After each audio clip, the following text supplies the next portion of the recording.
And hello everybody, Sky Knight is back with some more Ace Attorney. And I have no idea how much is left of this first game. But I will play through it to the end. I don't know, this may end up being the last stream of this one. Well, of this game specifically, of the trilogy. Or maybe it's not. I just know for a fact that I am coming to a very close end. That's all I know. How close? That's something we will find out together in this episode of Sky Knight making no sense while she rambles about who knows what. Oh man. Let's see, the last time we played, we left off with, we confirmed our suspicions that... What's his name?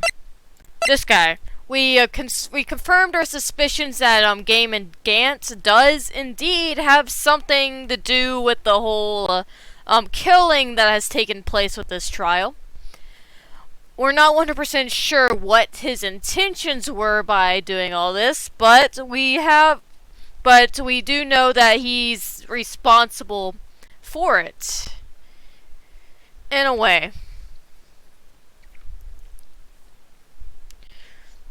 So, without further ado, let's continue on and let's see what this next trial holds. Maybe we'll figure out his exact reasoning as to why he did it. Or maybe we won't. Maybe there's another trial that we don't know about. But let me check something in the save. Whoops. I have to fix that. Yeah, final day. Looks like it is coming to an end since it says final day. So this is probably coming... I didn't mean to save, but I saved again. Oh well. Now without further ado, let's start reading.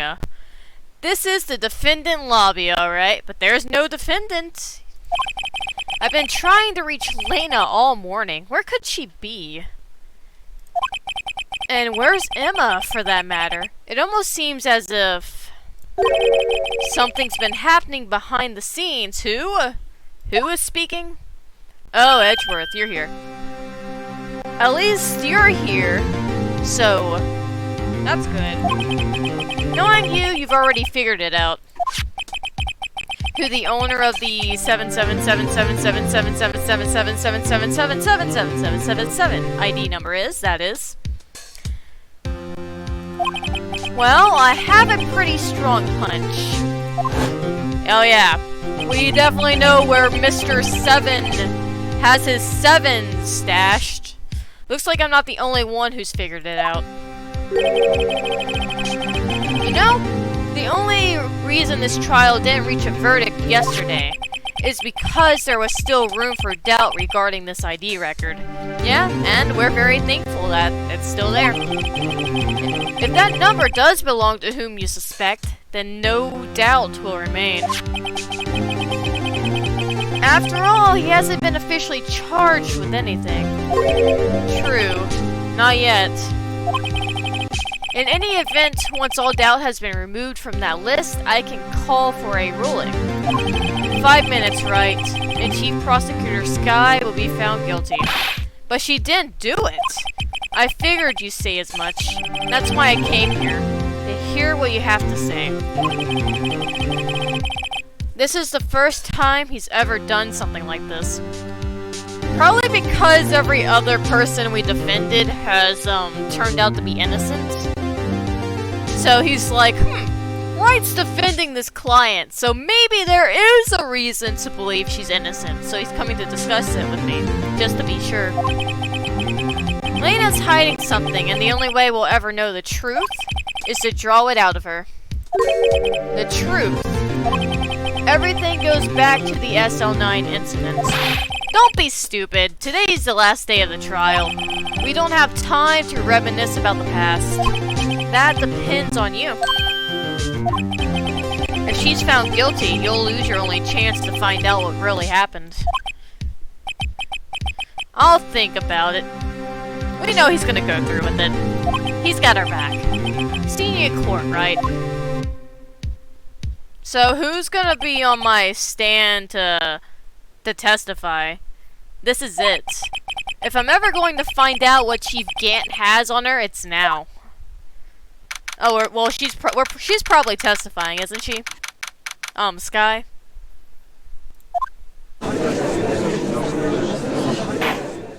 Or maybe we're just discussing it, who knows.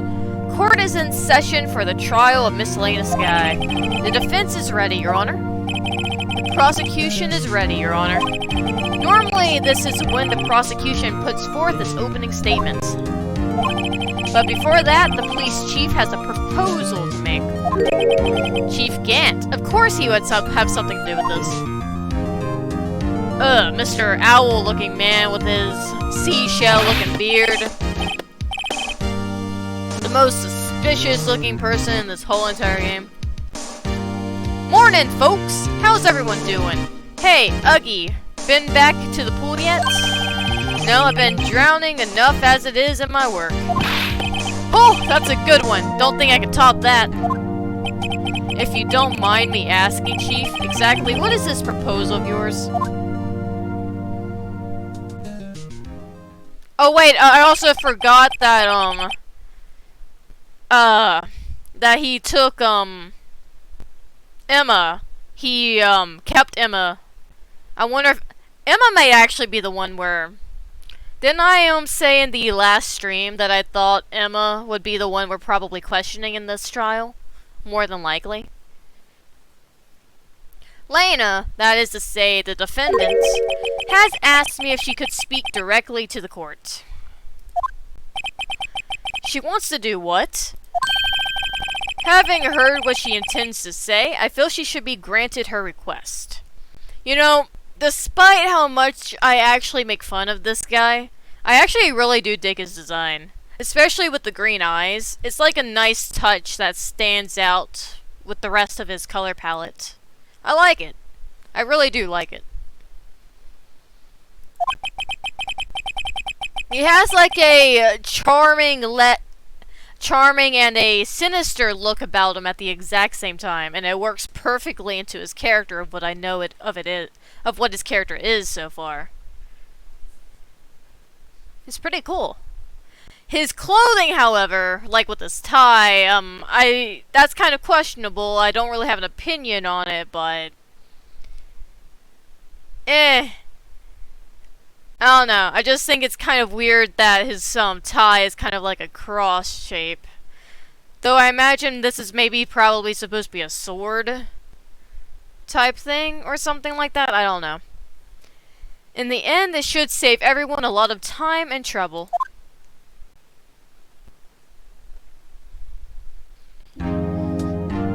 You better not say you're guilty, or I will have to fight you. What's this all about, defendant? I'd just like to make one simple request, and I'll be finished. Well then, what's your request? Your Honor, I'd like you to put an immediate end to this trial. No, what did I say, Elena? You are not guilty. We will not get you guilty. Huh? I confess to all charges against me. On February 21st of this year, I murdered Detective Bruce Goodman. No, you did not. In the underground parking lot of the prosecutor's office. No! Lena! Stop! What are you doing? Objection! Yes! Objection! Object while he's hitting the thing against the thing. You can't! Your Honor, the defendant's claim does not change the defense's plea. In that case, Mr. Wright, I no longer require your service. How dare you? Lena, how dare you do this to me? I know information that will get you found innocent. So, shut your mouth for a solid second, okay? Sit down, have a cup of coffee, and let me deal with this, okay? But Lena, Your Honor, I hereby forfeit my right to an No, Lena! The prosecution may lack direct evidence against me, but it has sufficiently proven its case through testimony and substantial evidence. I would like to render your verdict now, if you please. Well, the defendant certainly has the right to self-reputation. Her request is legally valid, although this is an unprecedented situation. Indeed, it appears there's no further need to continue this trial, even if Mr. Wright may feel otherwise. This can't be happening! It appears the time for the verdict has arrived. This court finds the defendant. Who's gonna scream? Somebody scream, wait. Objection! Thank you. Thank you, Edgeworth. You sexy man. I love you. One moment, Your Honor. Mr. Edgeworth!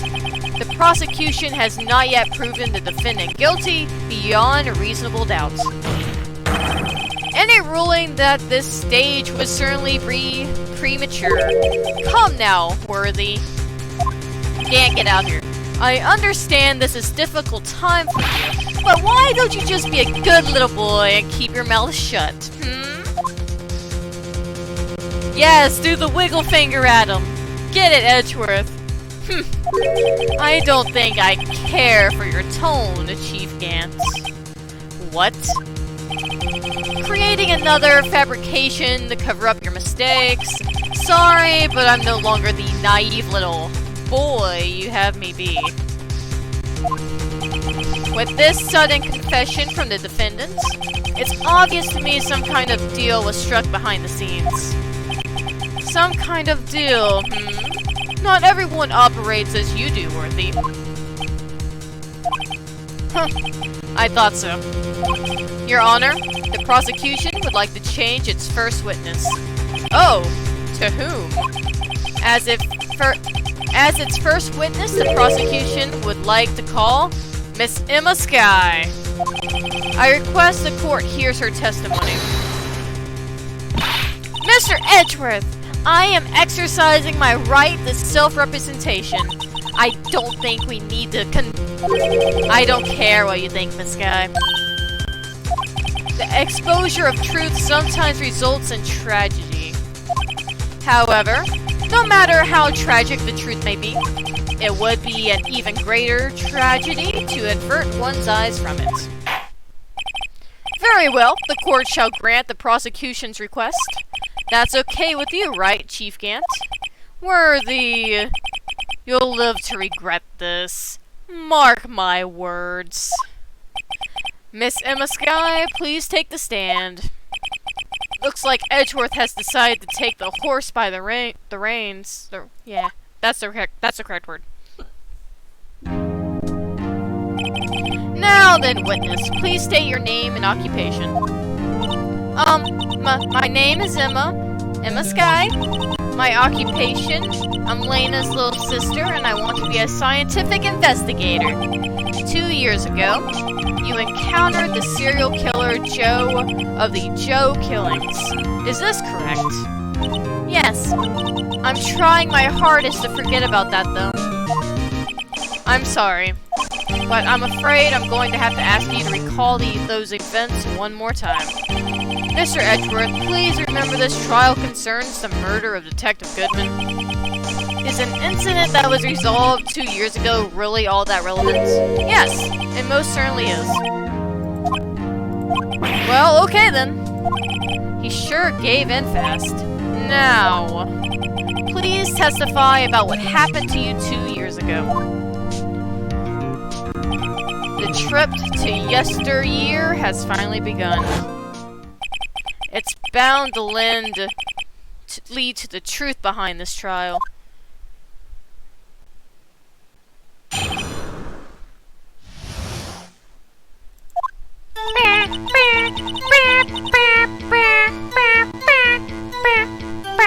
Okay, I was waiting in my sister's office that day. A man came running in and took me hostage. Neil Marshall rescued me, but I'll never forget what I saw in that instant. The man raised up his knife and stabbed Mr. Marshall in the chest. It's a good thing you weren't harmed. I passed out. I don't remember much. That's understandable, however. Please tell me, Mr. Edgeworth, What does this testimony have to do with Detective Goodman's murder? That will soon become apparent, Your Honor. You've got to admire him for his courage, considering he has no evidence. Very well, the defense may begin its cross-examination. 2 years ago.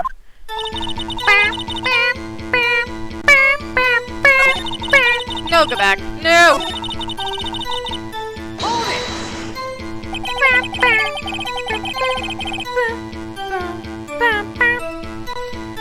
2 years ago, the defendant was a detective at the police department, correct?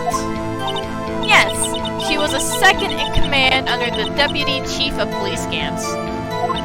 My sister, she was the best detective ever. Yes, I remember. Deputy Chief Gant and Miss Guy used to be quite the pair. I believe they shared the same office. That's right. I'd always sit at my sister's desk and dream about playing that organ. The organ that is for some odd reason in somebody's office and it looks like a medieval torture chamber because of the organ. I wanted to play it that day too. The police department and the prosecutor's office held a ceremony that day. To be fair, Chief Gant kind of uses the organ as a torture device, as we've already seen stated by Detective Gumshoe. The dude would play the organ and make everybody deaf. Lena promised to take me to dinner after she finished her work.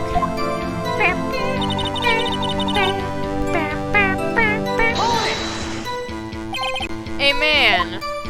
Yes, Joe. He was a serial killer. Dun dun dun dun. He still looks like a normal butler from a horror movie. Joe was brought in for questioning on the day of that ceremony. We were desperate to get anything on him that would lead to an arrest. When he saw his chance, he fled the room, right? Upon fleeing the room, he proceeded to take the elevator. He must have been in a panic because the elevator was going up. Then he ran into Sky and Gant's office. There was a lot of noise coming from outside, so I opened the door to have a look. That's when I saw him.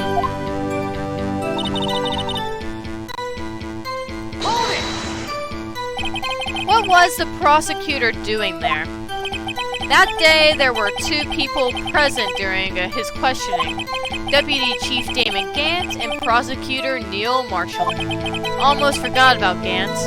Gant is literally everywhere. Neil Marshall had just received the King of Prosecutors Award. Young and dedicated, he went straight to the questioning room after the ceremony. Look at this dude over here, smiling all happy with his smug-looking, seashell-looking face. I assume that would also be why he was the first to run after, a darky. I still don't know how to pronounce his name correctly. When he grabbed me, I thought I was good as dead. And that's when Prosecutor Marshall came running in. I don't clearly remember what happened then. But...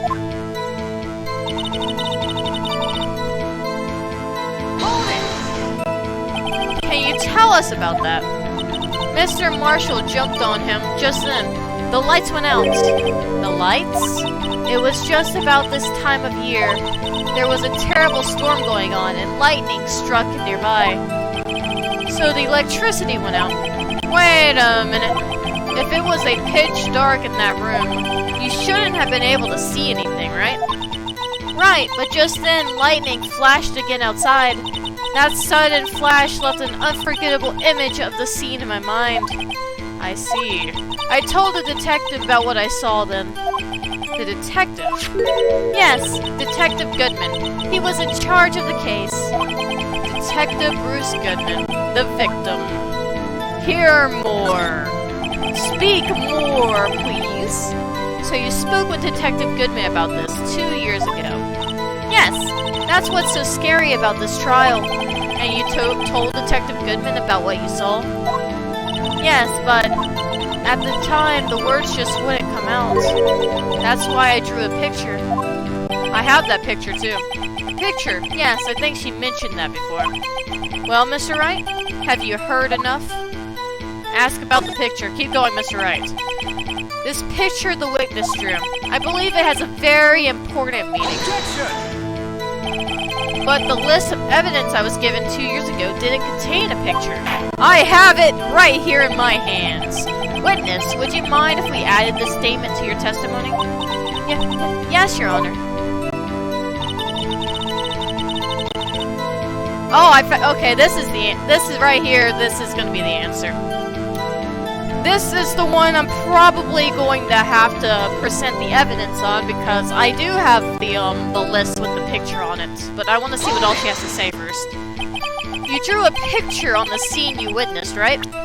Whoops, wrong button.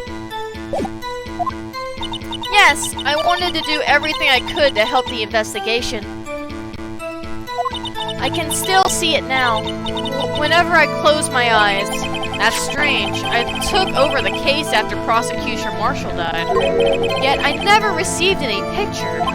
Perhaps the witness is mistaken?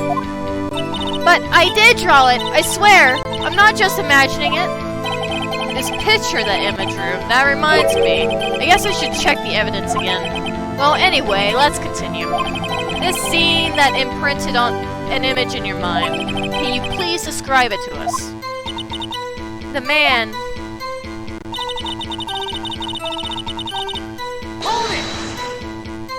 That must have been a real shock. Even now, when I close my eyes, I can still see it just as clearly. Tell us, what were you doing at that moment? I believe you testified that Joe was holding you hostage when lightning struck and the lights went out. Mr. Marshall jumped on him. I was thrown aside and the two began wrestling each other. I'm pretty sure I was watching them. Emma doesn't have any reason to lie, but Lena sure does. I need to get Emma to tell me as much about this as she can. Okay, that's, where is that statement that I wanted to present the picture on? Okay, this is what I want to do. Where is it? Oh, this is it, right? Yeah, this is it. Present! Objection!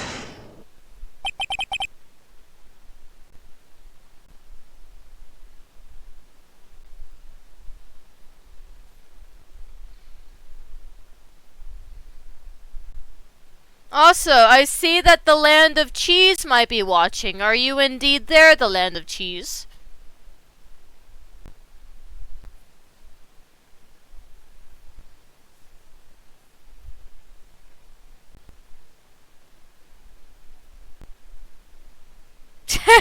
I have summoned forth the Land of Cheese with my power of cheesiness. Hello, Land of Cheese. Okay, you can continue to lurk in the shadows now if you so wish. I just wanted to say hi.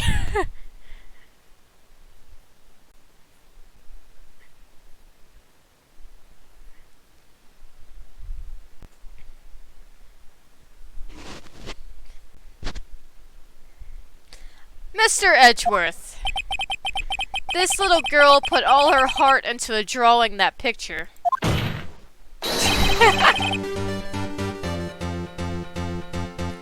You know, a part of me was afraid I was gonna ask if you were here, and then suddenly you go poof in thin air. I'm glad you actually sent a message showing I wasn't crazy.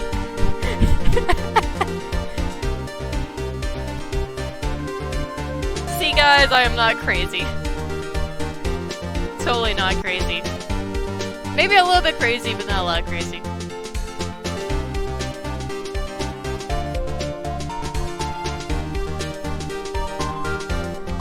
And yet you would insist on denying its existence. Huh? Hey, I'm not the bad guy. I mean, you were in the first few trials of this game, but not anymore. Well, I am glad to see you here, that's for sure, the Land of Cheese. I know I started this stream later than I planned to, but Hey, at least I got this stream going, that's for sure. At least it's happening. Hey, I'm not the bad guy. All I'm saying is that as the prosecutor for that case, I wasn't handed such a picture. That may well be, but that doesn't mean it doesn't exist. Behold! This is the evidence list for the SL9 incidents. Yeah, Wally World did indeed take a while. Me and the fam stayed there like way too long. Way longer than I anticipated. But hey, at least we got everything we need, I guess. Maybe, I don't know. Actually, I think we forgot tape. We need tape, and I'm pretty sure we all forgot to grab some tape.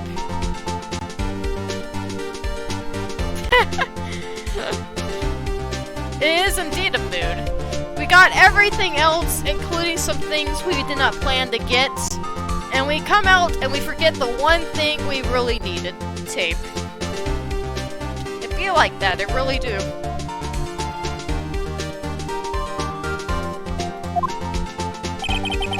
Please turn it over, Your Honor.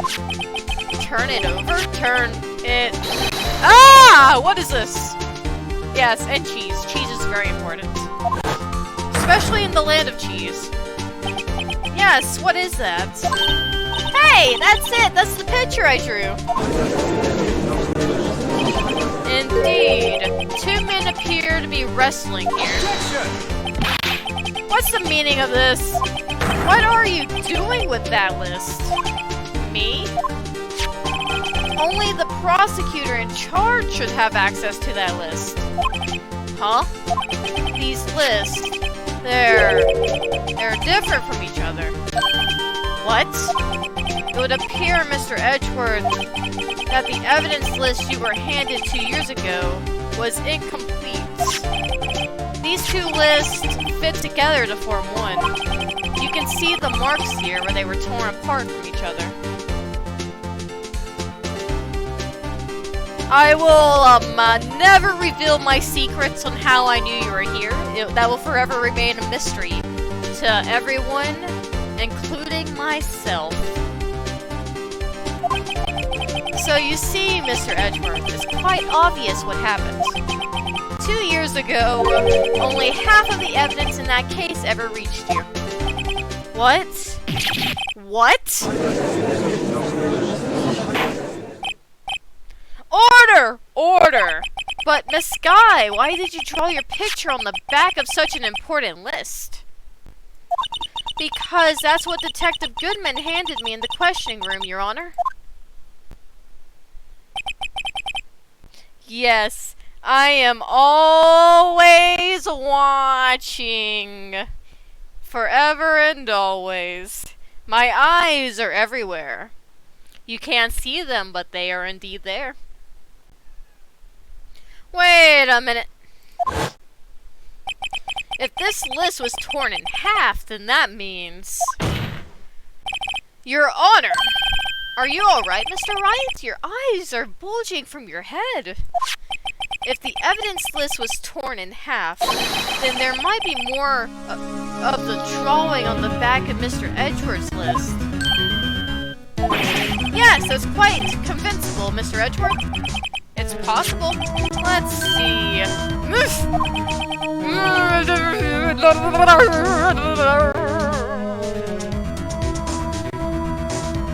It is straight of a creepypasta scene, you're right. You're right about that.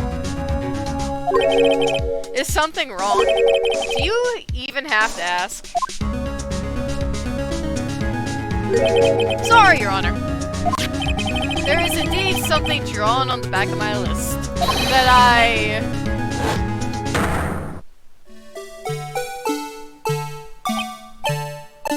Oh my goodness, it's back the... I swear the mascot in this game is its own creepypasta alone. How does the mascot fall into this scenario? How? Why is the creepy mascot music playing in the background? Oh, I hate it. That's that. That thing that was dancing in the evidence room. Clearly this act of vandalism is the work of a certain chief of detectives.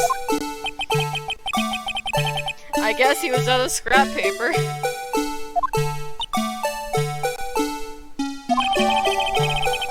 Oh my goodness. Very well, witness. Will you please testify about this picture you drew 2 years ago? Huh? Oh, yes, sir, Your Honor. Hold on, give me 1 second. Okay, hold on. Okay, back. What's wrong with Emma? She seemed to be thinking about something when she was looking at the picture. Uh-oh. That's, interesting. That is very intriguing. This is the picture I drew 2 years ago. The flash of lightning was so bright, all I could see were shadows. After that, I must have fainted. This picture shows exactly what I saw in that instant. To think, a flash of lightning could burn such an image in your mind. Thanks to that, though, she was able to show us exactly what she saw. Well, I don't see any contradictions here. This clearly shows Joe about to murder prosecutor near Marshall. That or it was, I don't know, that or it was Neil about to murder Joe. I'm not sure. Oh, okay. Give me 1 second, guys. I will be right back.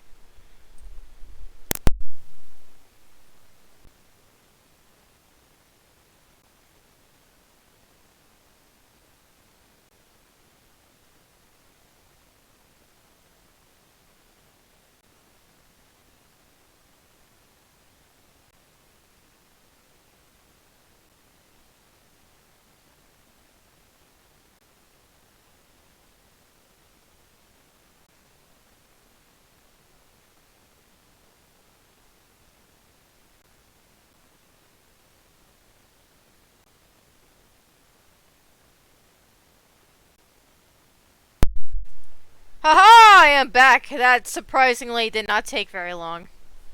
Hello!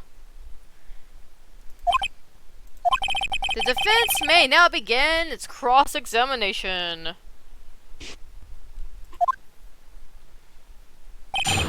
Emma's picture.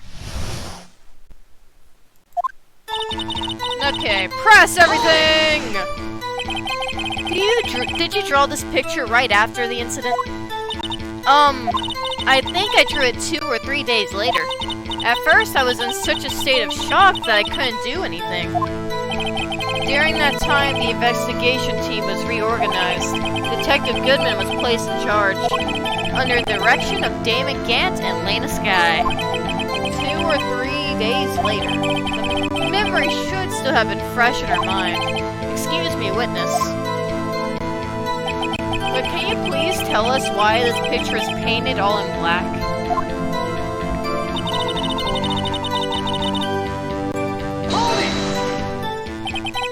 So at the time, you didn't even know it was Mr. Marshall who had come to the rescue. I really bet to the shadow who's doing the stabbing.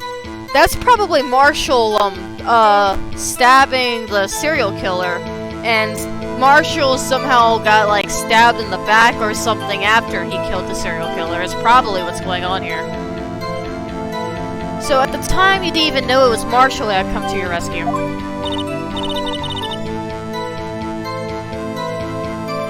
No, I couldn't see him clearly. The lightning was so bright, and I was knocked to the floor. You were knocked to the floor? He had a tight grip on me, but when Mr. Marshall jumped on him... It was a Bidoof? A Bidoof did it? Gasp! Wow, who knew? This game would merge with the Pokemon world. This is amazing. This is an outcome I did not expect to happen ever in this game. But it's a good one. It's a good outcome. Yes, indeed. I turned around, and that's when the lightning flashed. You just got flashed by lightning. Poor Emma. I'm just glad she wasn't hurt. No, not my Bidoof. My Bidoof is a sweet little Bidoof. My Bidoof would never cause such harm. Never. What happened after the lightning flashed?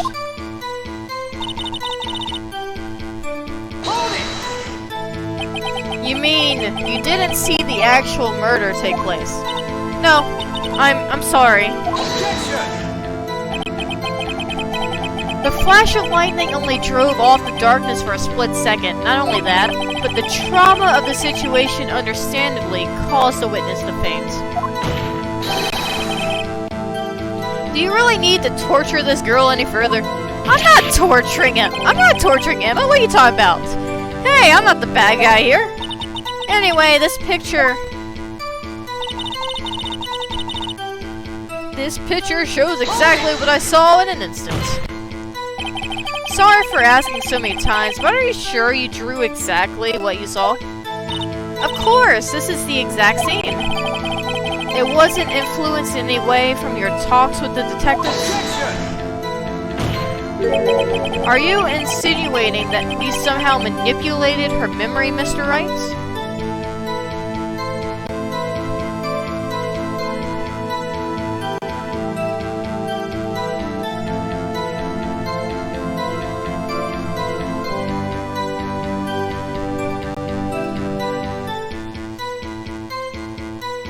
Ah, the joke appears once more.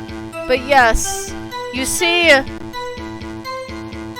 I don't know where I was going with that. I was gonna try to make a joke off your joke, and I failed horribly because my mind just blanked on it in an instant.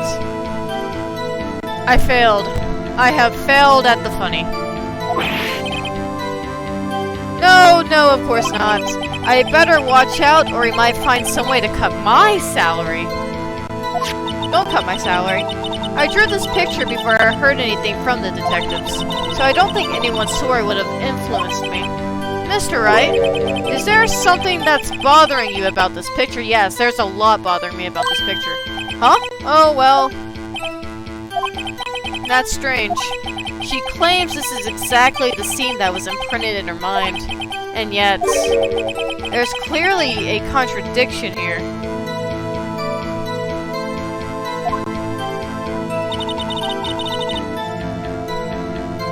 I need to look at the evidence real quick. Yes, mission failed. I will indeed get them next time. I need to look at this real quick.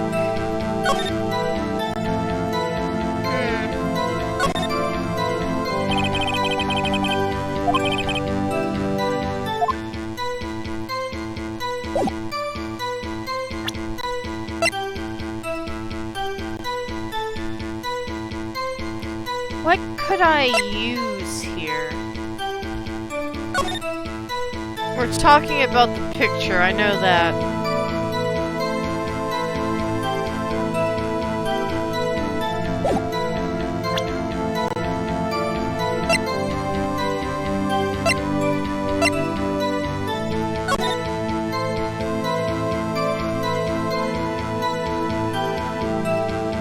Oh, wait.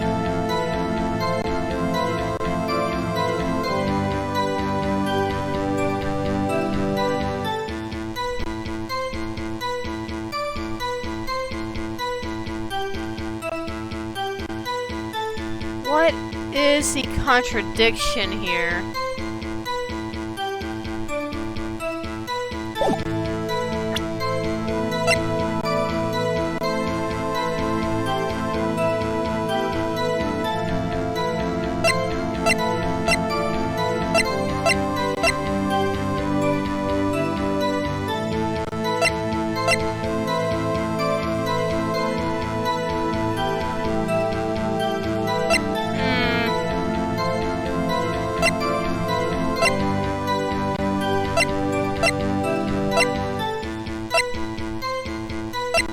Trying to think.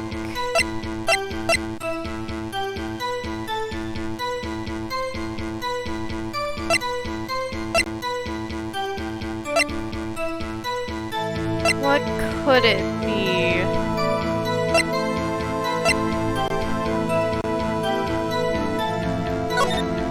Okay, yeah, that's that.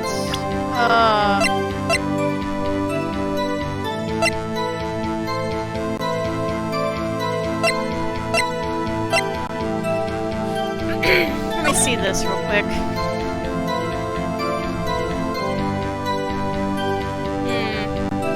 Serial murder. Victims.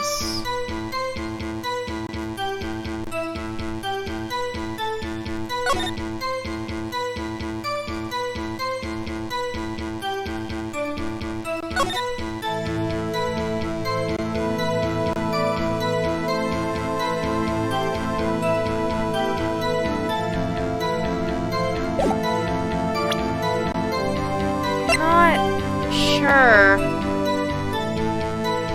Wait. Stabbed in the back.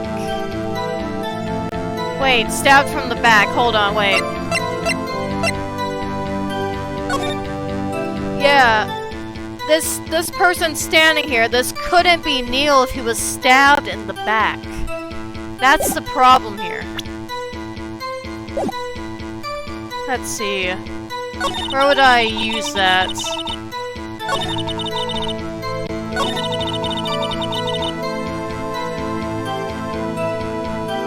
Maybe I would present it here? Because, like I said, if the picture is supposed to represent Neil getting murdered, then Neil would have to been, like, stabbed in the front or in the face or something like that, while his autopsy said he was stabbed in the back and died from a puncture of a heart and lung. There's no way to stab him in the back if he's kneeling in front of the person with holding up the knife. That's the contradiction here. Objection! I hate to be the bearer of bad news, but this picture the witness drew contains a blatant contradiction. What? But I still remember it, just like it was yesterday. Mr. Wright, perhaps it would be faster if you simply pointed out this contradiction for us. What part of this picture contradicts to the autopsy report?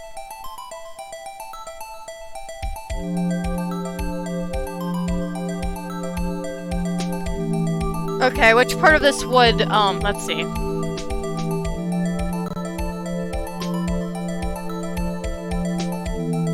I mean, I guess if he's facing front like this in the picture, this would contradict to what the autopsy report is saying, because he was stabbed in the back, so I guess it would be this part of the picture that's the contradiction? I think? Am I wrong?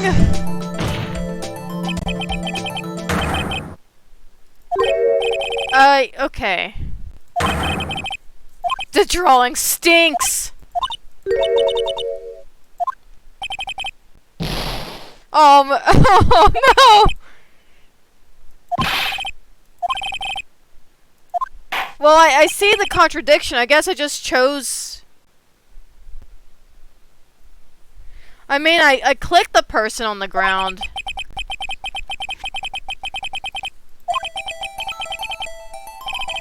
Or then, well, I guess it's the guy, if I were to say something else to do it, maybe it'd be the guy standing here, because the stab is going to the chest.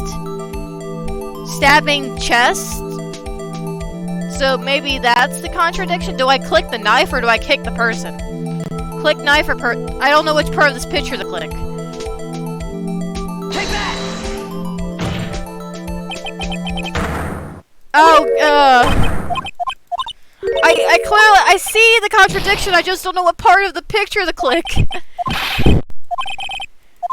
Like, in my brain, I process what it is. I don't know what it wants from me. Does it want me to click the knife? Take that! Okay, that sounds different, so maybe that's the correct thing. The contradiction, of course, lies here. Take a look at the knife the man is holding. If you look closely, you can see the tip is broken. What? What? What? I'm sorry, excuse me? Excuse me?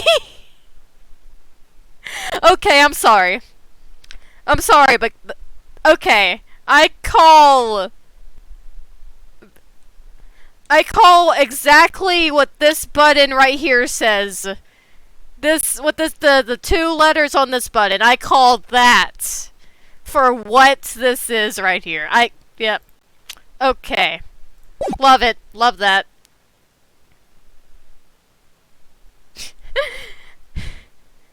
I can take a guess at what you're seeing, Land of Cheese. This doesn't even look like a knife!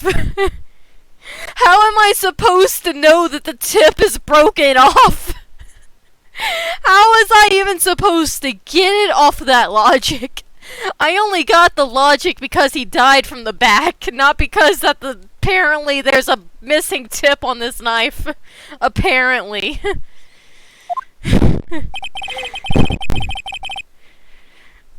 Even I don't have to look closely to see that, Mr. Wright. Give me a second.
I am sorry for the long pause. I am back again.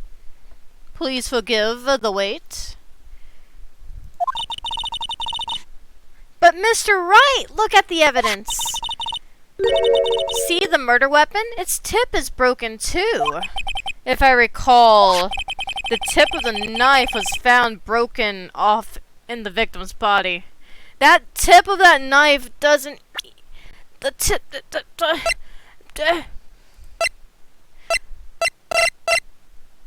Well, I don't know. I guess it kind of looks like that of the knife, but still. I think it's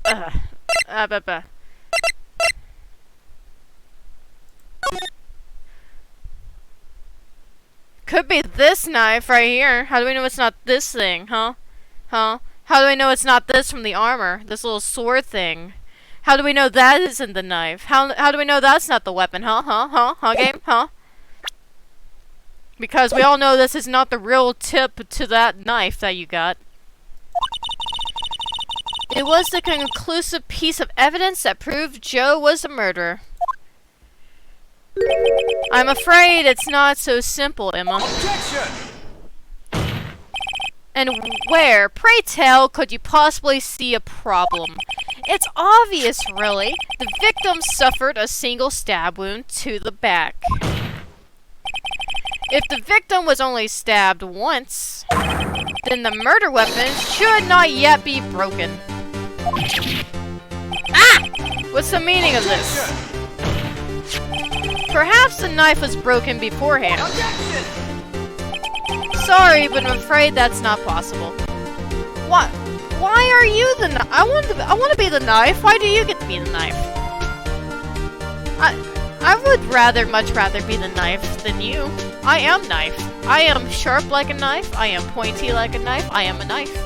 I don't know what any of that means that I just said, but it is in fact truth. The tip of the knife was found inside the victim's body. If it was broken beforehand, it couldn't possibly wind up there. That's right.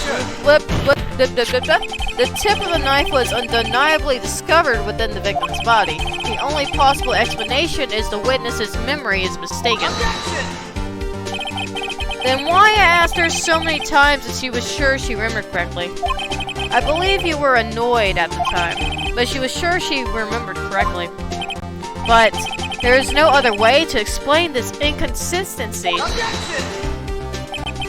I am the tip. I will take the tip of the knife. That is my rule now. Not so fast, Mr. Edgeworth. There is another explanation. Have you forgotten already? About a little something called falsified evidence? You're treading on thin ice. You're treading on thin ice, right? All I am saying is that this broken knife tip might be the piece of evidence that was forged.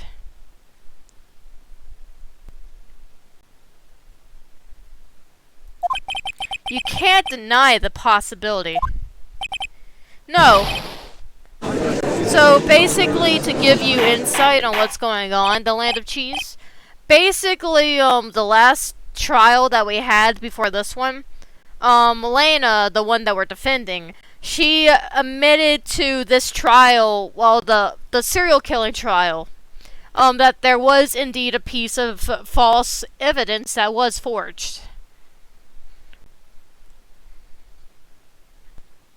And that's what we're talking about now, that this might be the piece that she did forge, or that somebody forged. We don't know who forged it, but somebody forged it.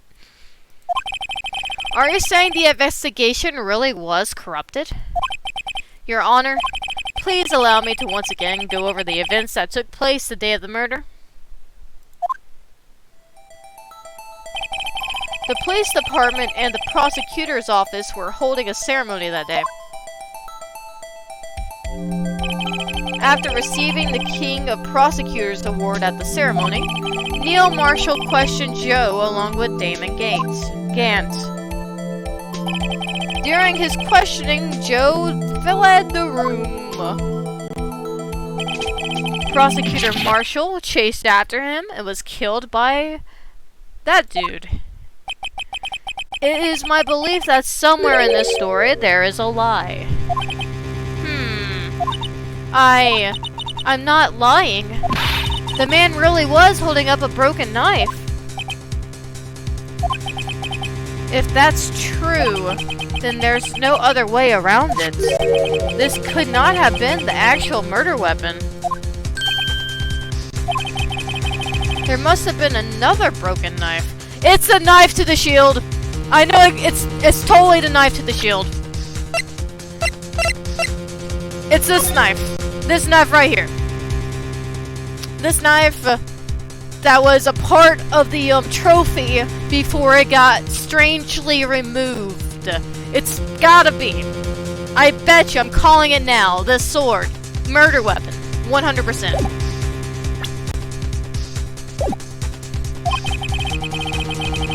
What are the chances of there being two broken knives? Another broken knife besides Joe's. Could there have been one? Yes, there is one. There is another one. If the witness is adamant about the accuracy of what she saw, it can't be explained away by a simple observational error. Mr. Wright, in that instant, Emma really did see a broken knife. I assume, then, that you have some information about this other broken knife. If so, please feel free to enlighten us. The murder weapon was already broken prior to the murder. There's only one way. Take a look at this. Here's the real murder weapon. Okay. Let me go over... Wait, actually. Yeah, we're talking about knives, right? Yeah, we're talking about knives. Let's see, I could show the picture that has an obvious broken knife. Well, let me look at other things first. Here's a vase, which probably knocks somebody out. I don't know who that was used on, but...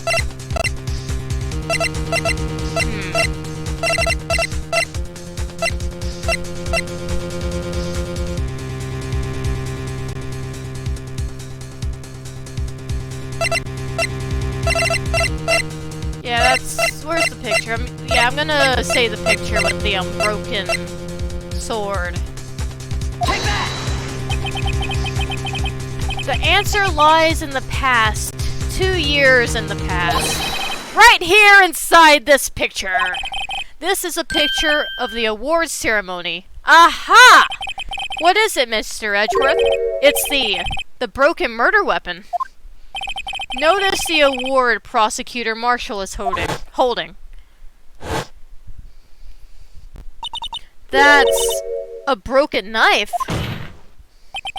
As we earlier concluded, the knife in the drawing was not Joe's knife. That being the case, the knife the witness saw was all likelihood from this award. Order! Order! Order! Neil Marshall was awarded King of Prosecutors that day. As an award, he was given this broken shield and knife. When he chased after Joe, he pulled out this knife. Being a prosecutor, he did not carry a pistol. This broken knife was the only weapon he had in this dangerous situation. Objection!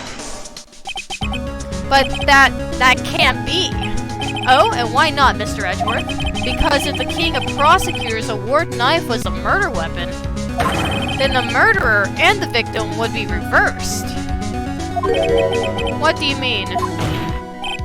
I mean, this man raising a knife would have been Prosecutor Neil Marshall. Oh! That's what I've been saying all along from the very beginning of this trial. But the prosecutor was the one who actually died. That's true. What's going on here? I'm telling you, Gaines stabbed him in the back, quite literally. I'm telling you. This guy. This dude, this smug-looking dude. Damon here. He literally stabbed him in the back. Literally stabbed the dude in the back. I bet it's Gaines. Gaines is behind all of this. Mr. Owl-looking face seashell man with pink glasses. who looks like he's been electrocuted so his hair is standing up everywhere.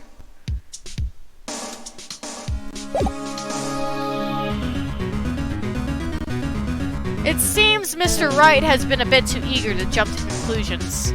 I am a conspiracy stream number 1. Who is yelling, hold it? Emma is. Wait, I remember now. I remember everything. Witness? Mr. Edgeworth. What is it? Could you show me your evidence list again, please? His list? The one with that picture scribbled on the back?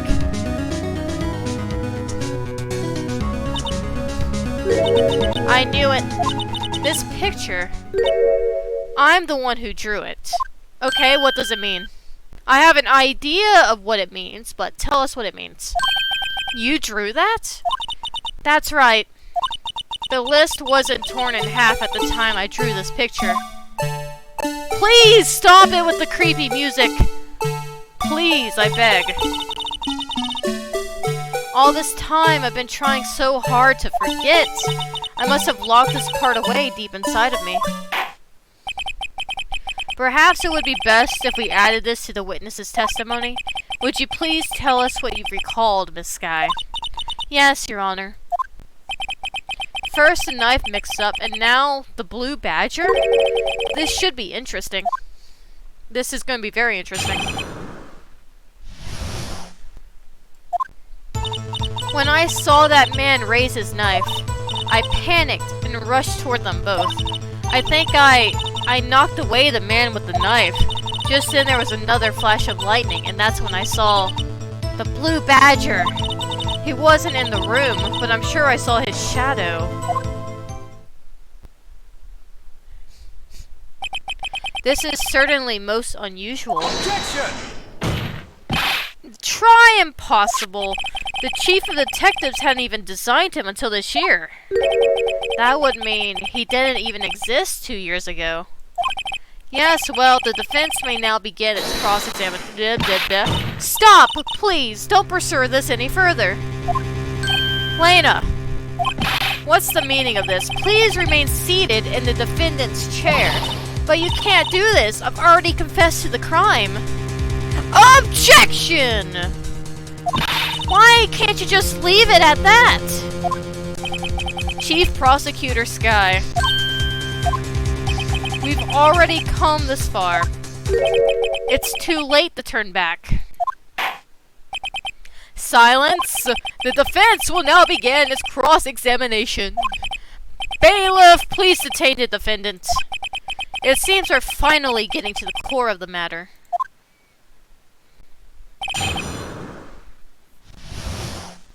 Okay, let's see what we can find here as incorrect.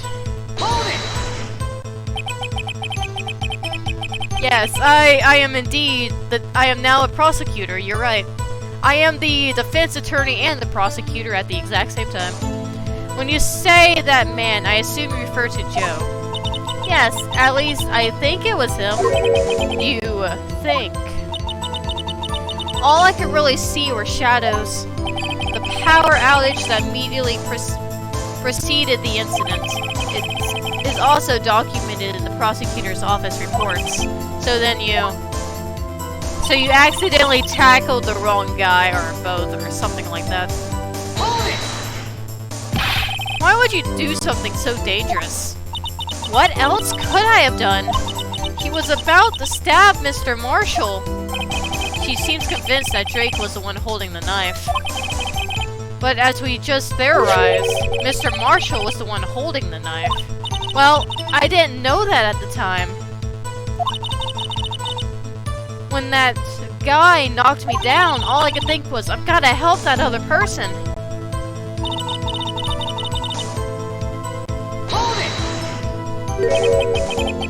What do you mean you think? It all happened so fast and I was in shock. I don't remember everything clearly. What I did is kind of a blur. This guy was almost killed before she she was a witness to a murder about to take place. With so much happening in a matter of seconds, a little disorientation is only natural. I saw the man about to stab the other person who I thought was Mr. Marshall. I knew I had to stop the man with the knife. What you did was very brave, young girl. So then what happened next?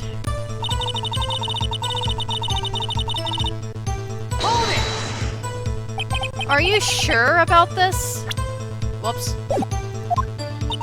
Of course, see? I even drew a picture of him here. But it was the chief of detectives who brought up this hideous beast. And that was just this year. The blue badger didn't even exist 2 years ago. This is quite verifiable. I know it sounds strange. I was surprised too when I saw him at the police department. I had this nagging feeling that I'd seen him before somewhere, and he's very disturbing, and I really want to kick him over and burn him. Now I finally remember. Oh, brother, just when you thought that thing had caused enough commotion. Tell us, where in the room did you see him dancing?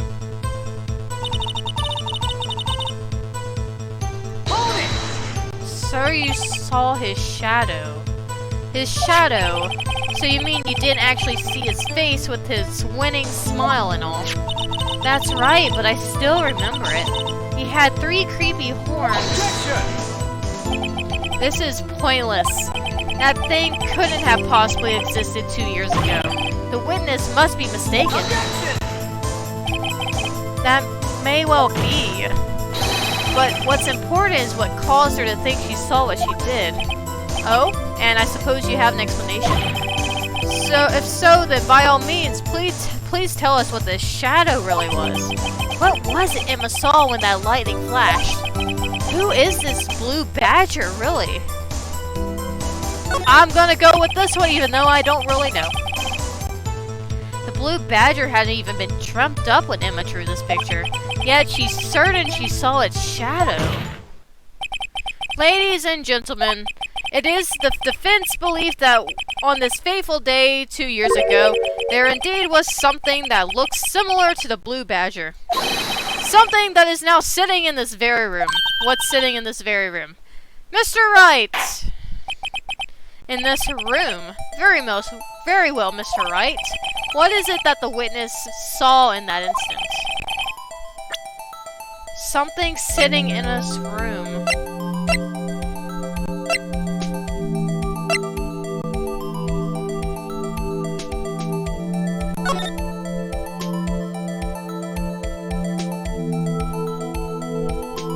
I guess his hair kind of can look like horns, I guess.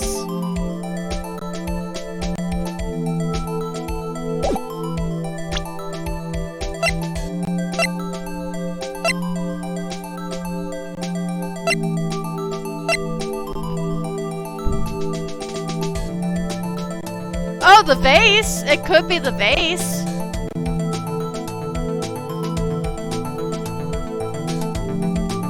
I mean, if the vase is if the vase is sitting like this, right, like in that way, this could be like 1, 2, or 3 horns. That could maybe be something. Maybe.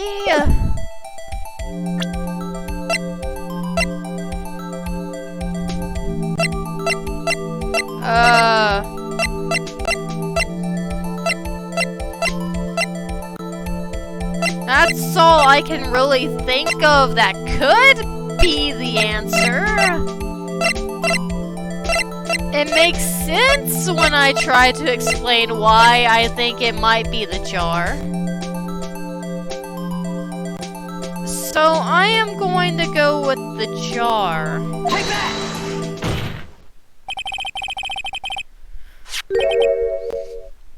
The mysterious blue badger was in fact this. But that's... what exactly is that? I believe it's some sort of jar. But Mr. Wright, that doesn't look anything like the blue badger. Indeed it doesn't. As it stands now, it's just a plain jar. However, what if we were to change our viewpoint? Our viewpoint? I've got to show them the correct angle to look at this from.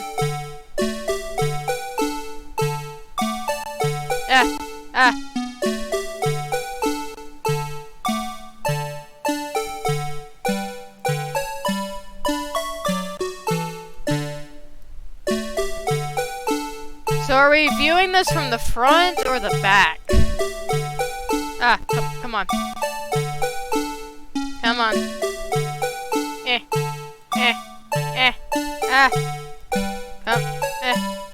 No, go. No, that's not what I want! That's not what I want! Come on, you can do it.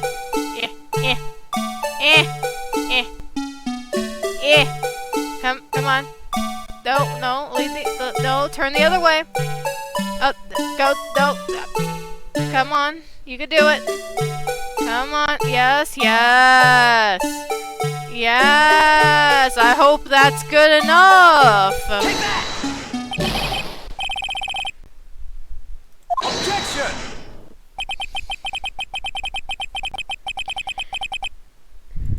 If Mr. Wright can't match the shape the witness drew, we cannot accept his claim. Just the right angle,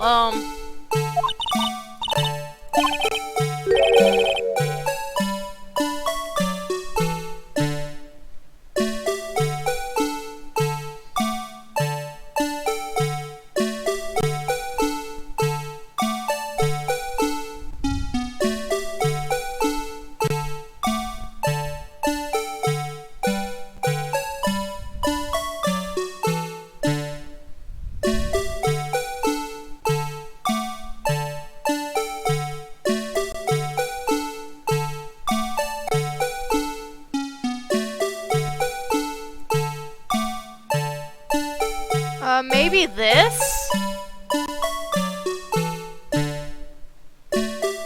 Is this the right angle?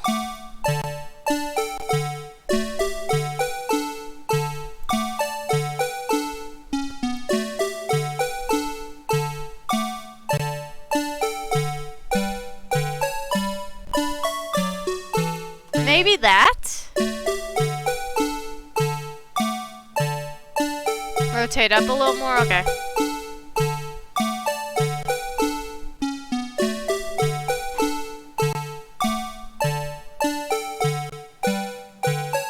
Oh no, that's the wrong button. No. Can I? No. Would you say that's good? Rotate up? Okay.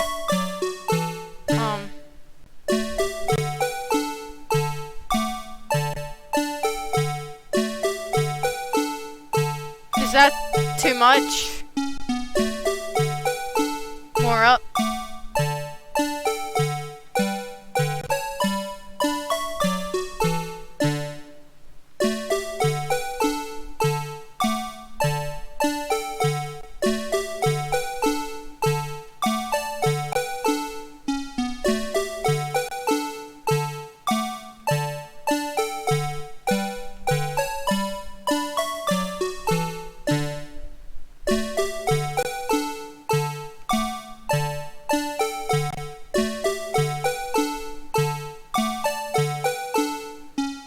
Is this too much?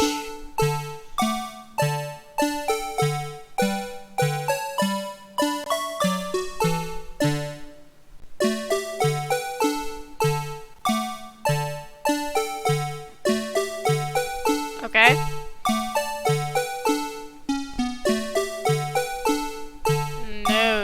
No!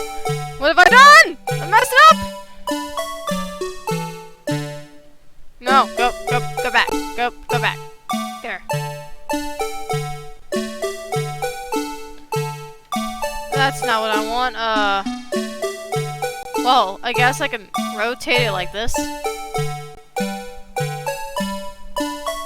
that! Okay, you oh. I didn't even hit anything. Okay. The game just did that on its own.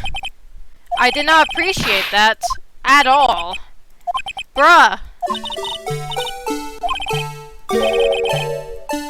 I didn't even hit anything! Why would you do that?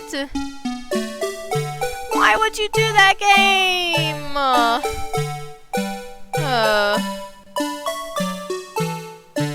Alright, let me check and see what it... Oh, okay. I see. That makes sense.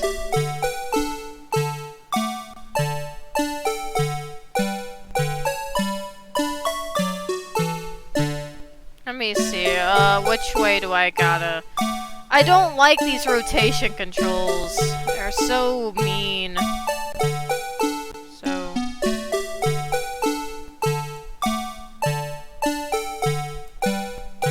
need it to kind of look like...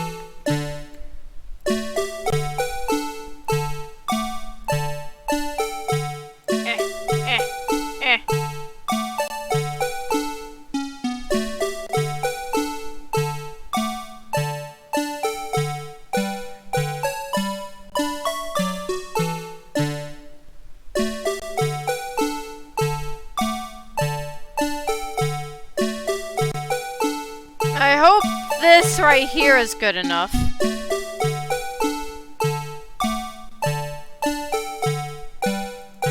Or, well...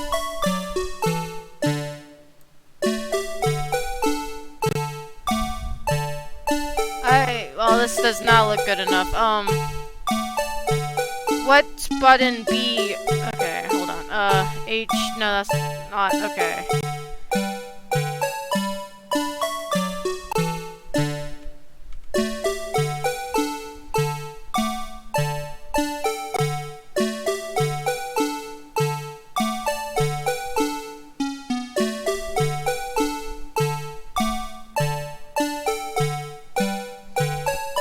Do you think this has to... I'm gonna try and present this in a hope that this is close enough. Please be close. It's not close enough, okay.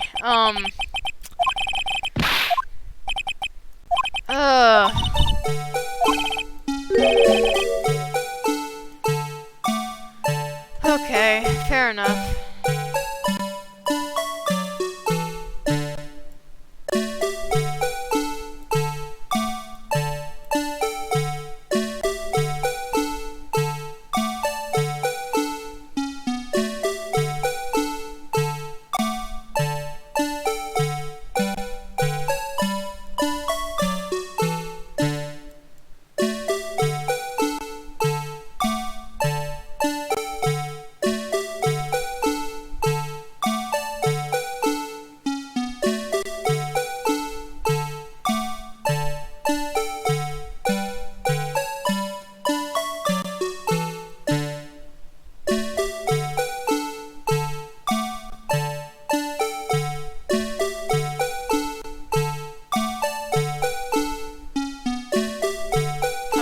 Please. Take that! Oh, come on!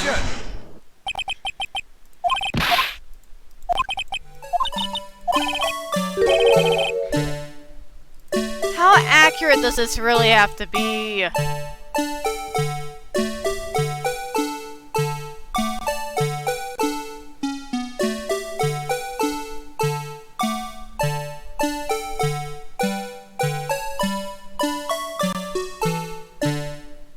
Hole.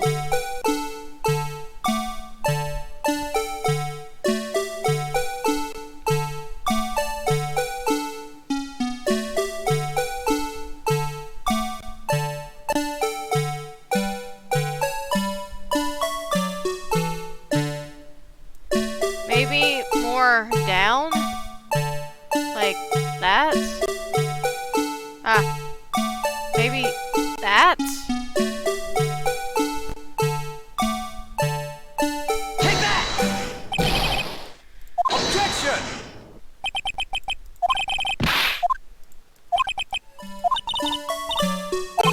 I'm gonna scream.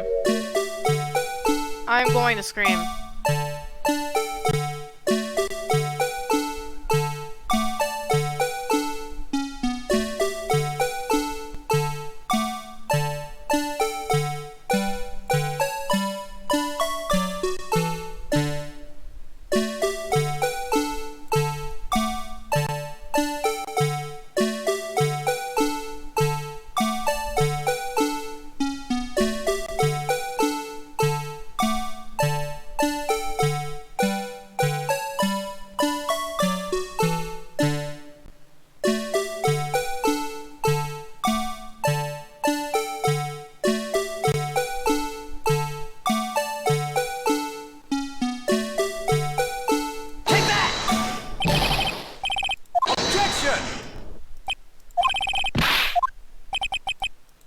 I'm going to scream at this game. I'm sorry, but this is the most ridiculous thing so far this game has thrown at me.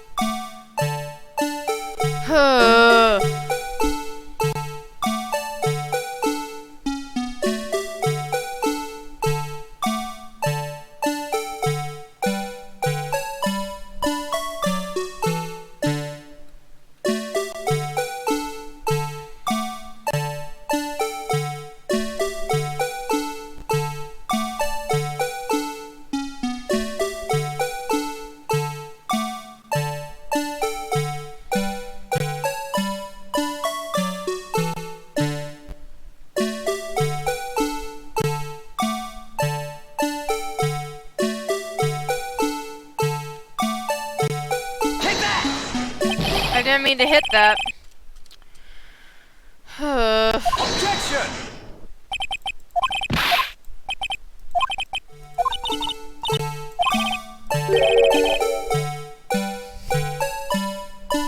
Hold on. Give me a moment.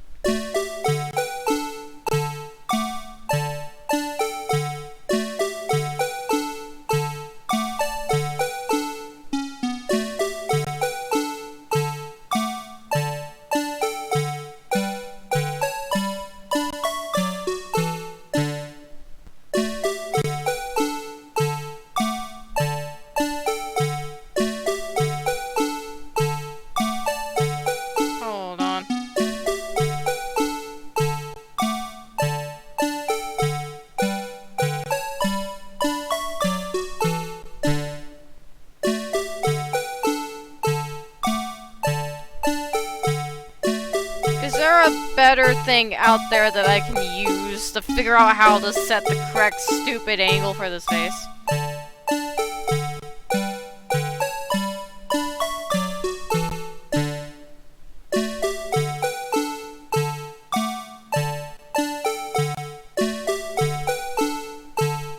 Because I am going to literally scream.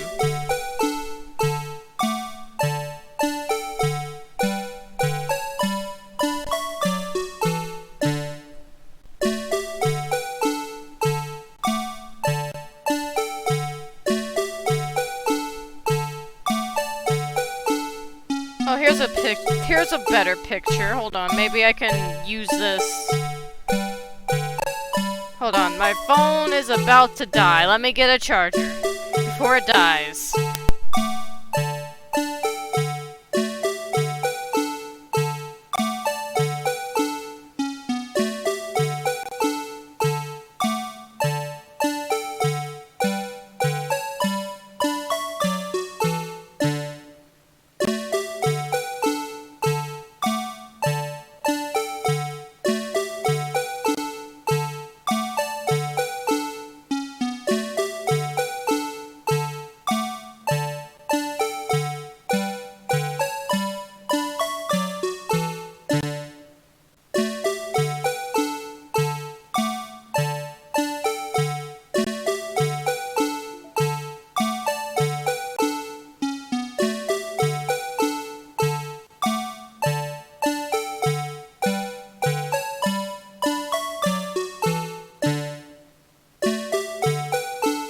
Okay, got phone charger. Now let's see if I can match this photo with what it is I am looking at, so I don't rage at a Phoenix Wright game. I don't want to rage at a Phoenix Wright game, but this is kind of stupid. Just a little bit. Just a tiny bit stupid. Okay, let's see. How do I want to do this?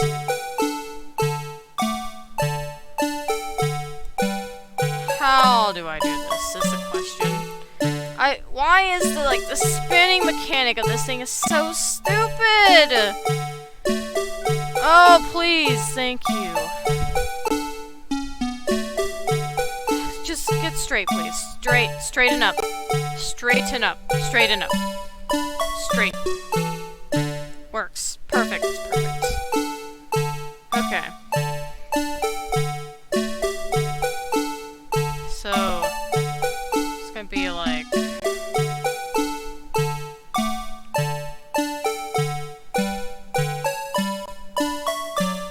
maybe something like that. Let's see. Is it gonna be that one or... that's... well, yeah, that's kind of... that's too up. Too much up. Okay. It's gonna be like... somewhere... somewhere in this area.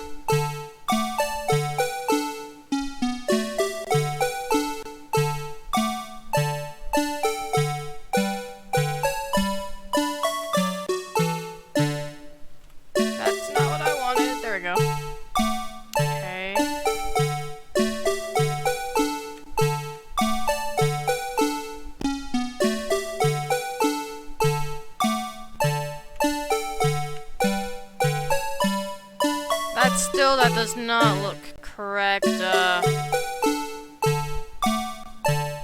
No, not stupid like you, not at all.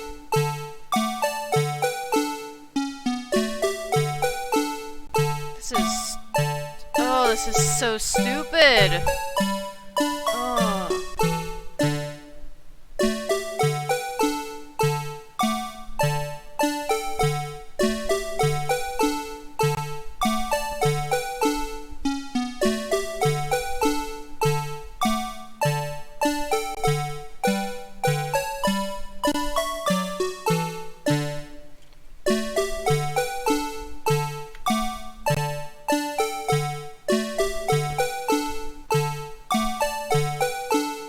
The middle of the space.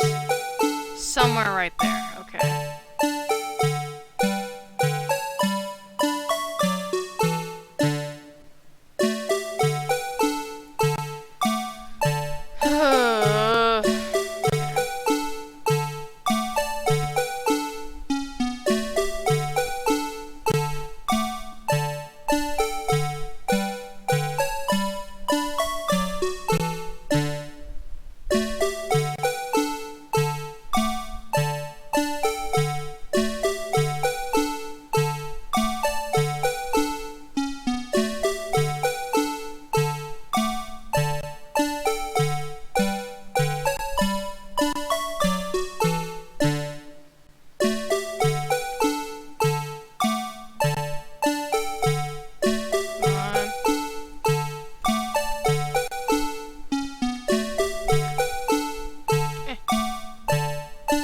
Still, it's not centered.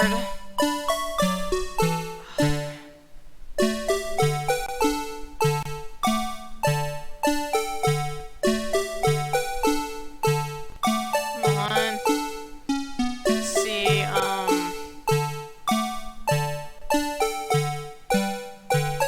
maybe it's a bit more up.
close enough. Please, I beg of you, be close enough. It's close enough! Yes! I got it close enough! Finally! Okay, awesome. Awesome. Now, I never want to do that again. I never want to see this vase ever again after that. Never again.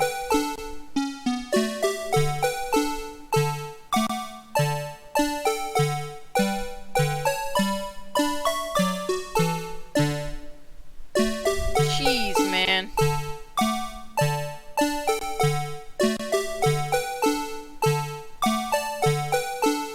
Okay, onward.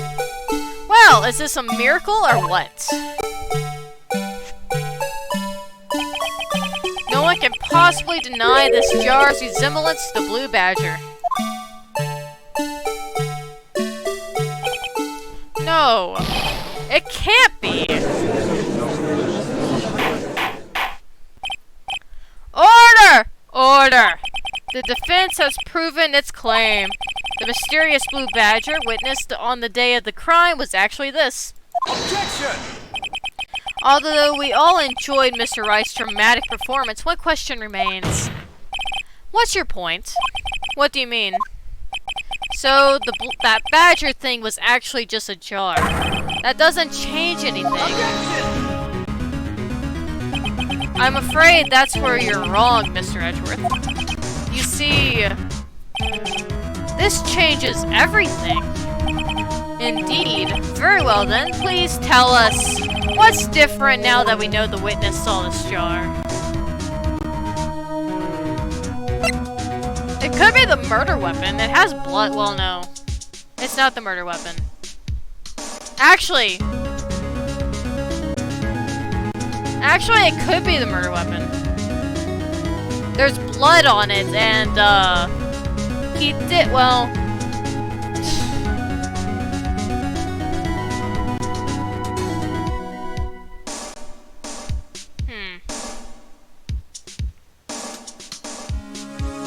Could be a location. Yeah, I was thinking a murder weapon, but the more I think about it, it doesn't make sense.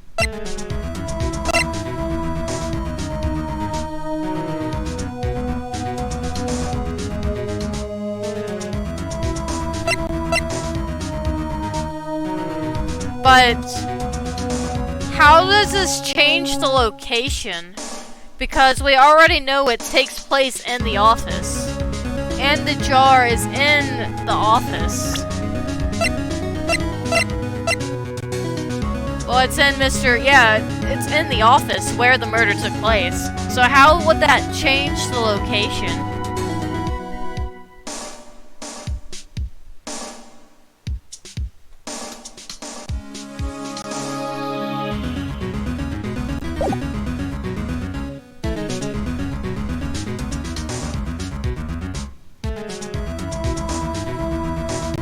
It could change who the murderer is. I mean, it's just a gut feeling that makes sense. The thing that's getting me with this is the fact there is blood on the jar. So it was somehow in a way used to cause physical harm to somebody. And that leads me to believe that it's either the murder weapon or the murderer. But it could be the location. This game does kind of pull weird things like that, and it has in the past.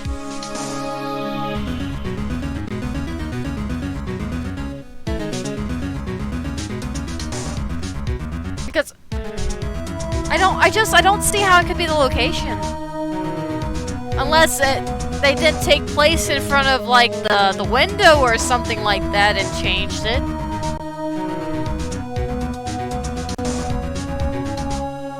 And, like, the weird thing about, like, the jar, you see, all the pieces we found together, except the one final fragment, was in Chief Gant's safe.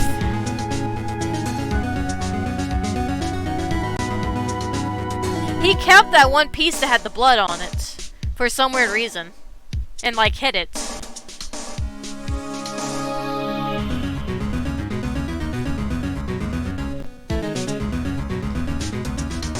How dare you sneeze, have a nosebleed on the base?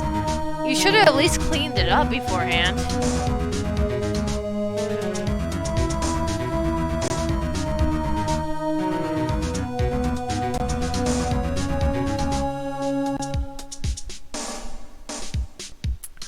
But, hold on. Let me look at something.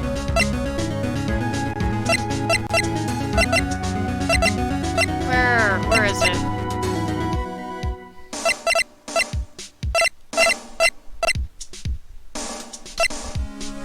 Where is it? Here. No, that's not it.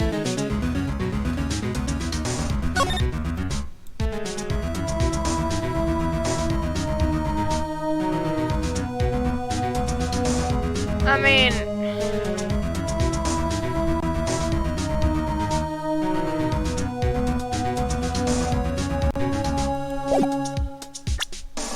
I'm thinking.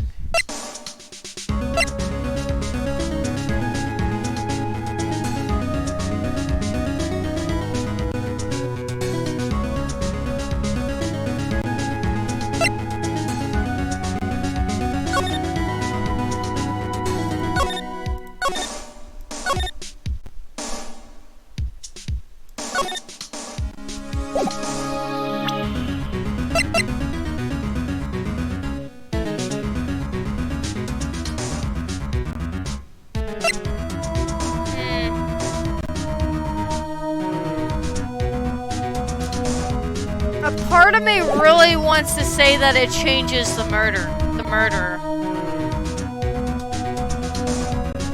A part of me really wants to say that. But knowing this game, it's somehow gonna pull a thing with the location. Because it's done it with the other trial in the past. Like I said, it has done something with the location being the answer. So maybe it's doing that again. Allow me to take these in turn. At the moment of the murder, the witness saw this jar. At a very specific angle, I might add, Mr. Wright. Well, yeah, I guess it could change the location of where it took place because it would have seen at it would have been seen at a different angle. So I guess it could affect the location of it if it has to do with the angle. I guess.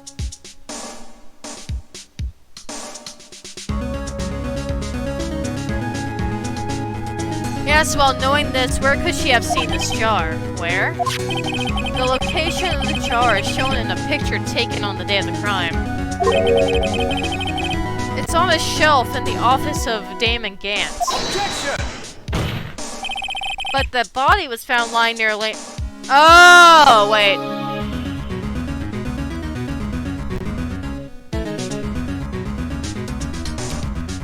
I see, okay. You know, I was thinking this earlier about with the location thing. Another reason, besides the game has pulled this before, I had another thought of how, like, the trial right now, the one with Lena Sky, of how, like, the body apparently took place in the body was apparently, he died in the evidence room. But we found him in the trunk of Edward's car. So what if the same kind of applies to this scenario as well? What if the body was moved? The evidence was switched around to move somewhere else. To kind of throw it for a loop like how it is during this current trial. That's another kind of like thought process I had to say that might also be the location.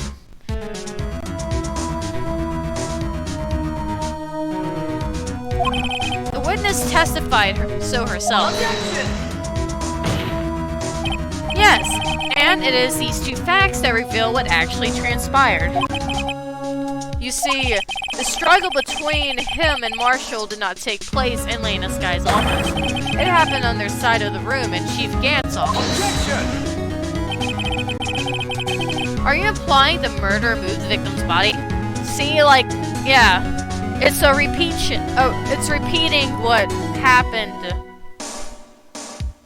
early and during this recent murder. From Damon Gantz's office to Lena Sky's office? Yes. Why would he do that? There's no reason. Exactly.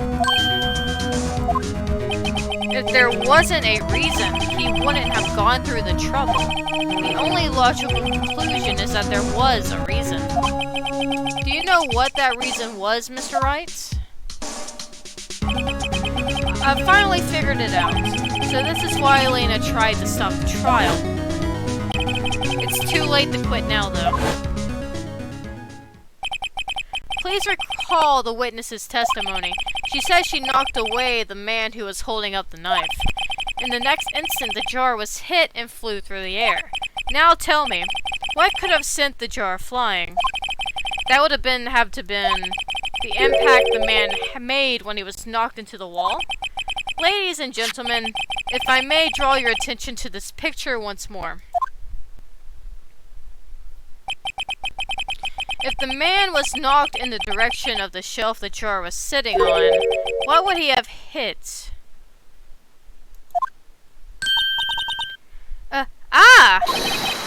The suit of armor holding... You know... Remember that time when I pulled up that picture before I started talking about the sword? And I was talking about, oh! What would happen if that actually, the broken point of that knife would actually be this knife right here? Remember when I mentioned that? Like, near the beginning of the trial? I actually guessed it correctly. I actually called it. That's awesome. Yes. I am sometimes smart. Sometimes my brain makes the juices swirl. Every now and then. And since the man who was knocked into the armor was carrying a broken knife, he would have had to have been Neil Marshall wielding the King of Prosecutors trophy. No, Mr. Wright, you can't be thinking.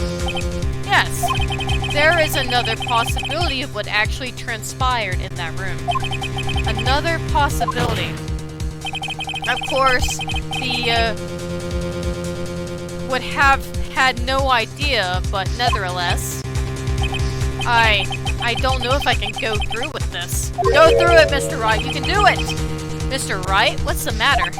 If events took place as the defense theorizes, then the outcome is obvious.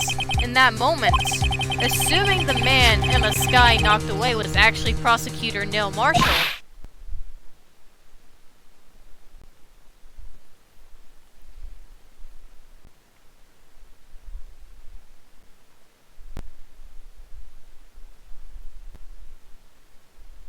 Oh no, does this mean Emma killed him?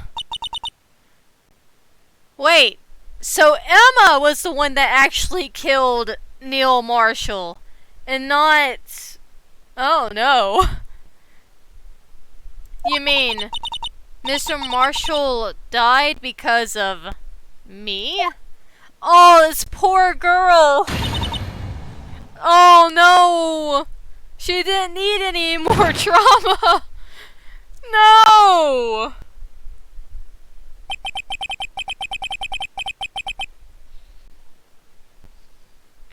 I take everything mean I said about you, Emma, earlier in the game. I take away every mean comment of me saying that I hate you.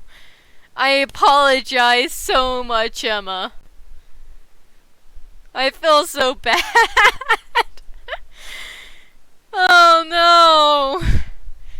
I never imagined her testimony would lead to this. So it was the witness who took the victim's life, and then proved so with her own testimony. This is predicted. Like, that's not how you say that word. What? What are you saying? I'm sorry, Miss Sky, but given the circumstances, Joe murdered Prosecutor Marshall. How can you think it was Emma? How dare you try to pin the crime on her? Imagine that coming from you. you recall, it was you who admitted for forging evidence 2 years ago. The reason you moved Prosecutor Marshall's body was to keep anyone else from finding out about what Emma did, wasn't it? I assure you, Mr. Edgeworth, I have no idea what you're talking about. If you hope to have anyone believe your insane allegations, I'm afraid you're going to have to prove it. Have proof. Tell me, do you have any conclusive evidence that proves my sister killed Neil Marshall? Evidence? I'm willing to bet you don't. Yes, actually... Oh, wait. Oh, actually, we do have evidence. I really hate to say this, but I do have evidence. Oh. I have this piece of cloth that has her handprints on it.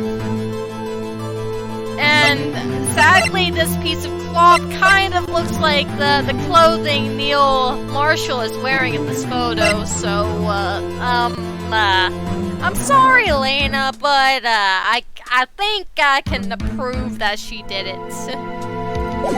I wish I couldn't prove that she didn't, but I can prove it.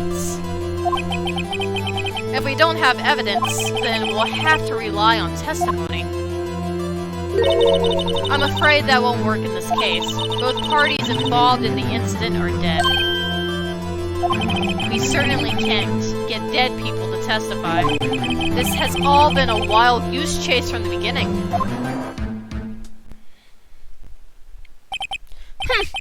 Touché, Miss Sky. Of course, that only leaves us with one possibility. You mean there's still another possibility? What do you mean, Mr. Edgeworth? I mean the possibility that the victim has left us a message. For better or for worse, Mr. Marshall did not die instantly. He may have left behind the name of the person who took his life. In one manner or another.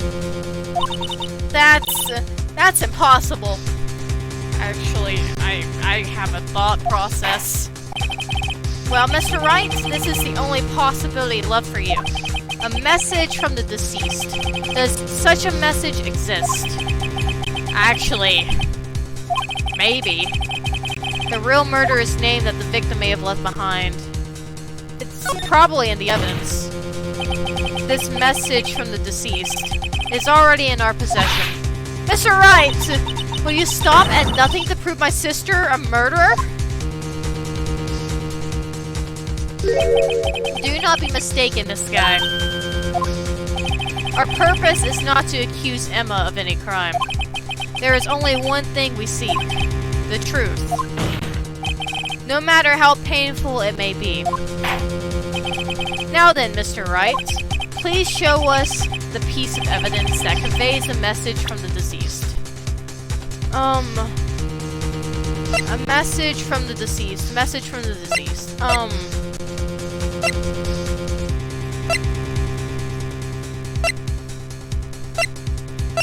Message.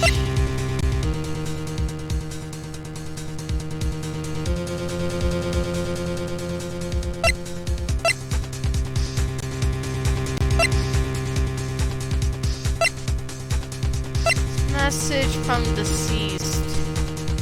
Message from deceased.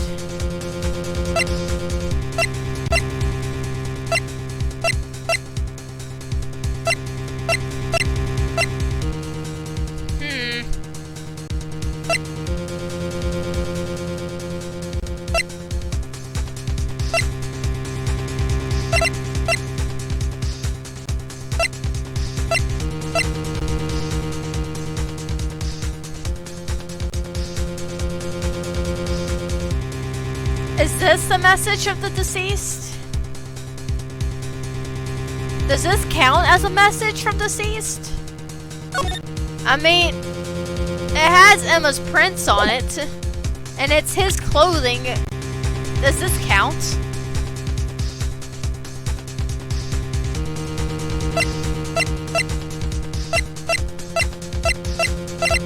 I mean, there's an unstable jar that looks like there was some smeared writing on it, but Yeah, I was thinking it could be the vase with the blood, but there's like... There's nothing on it. That would be like, there's not a letter or anything on it. Yeah, it looks like somebody tried to write on it with blood, but...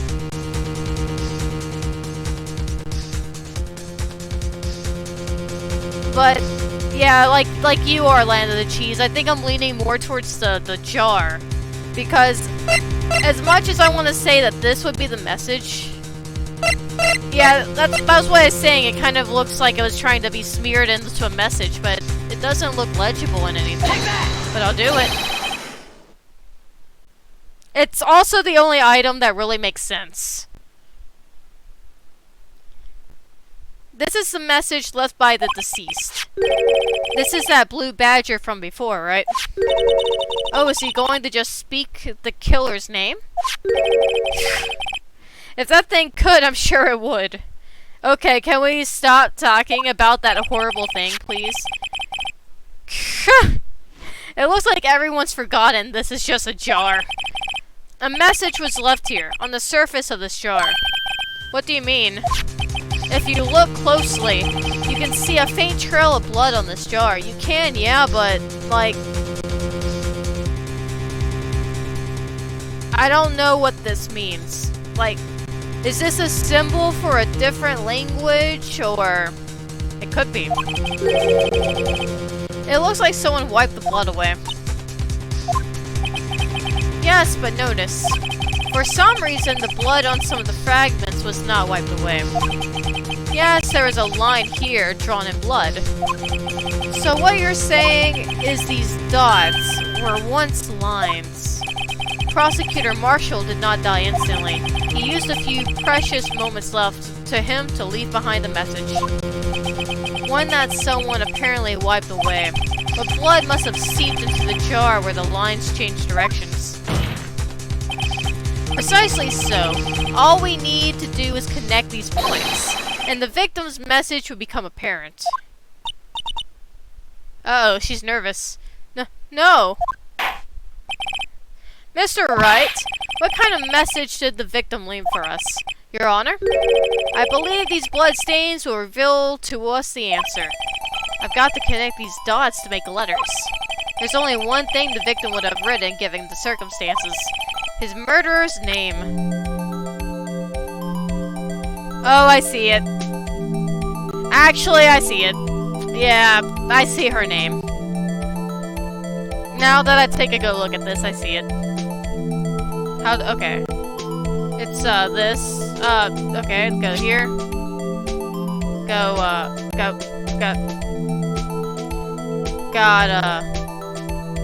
This.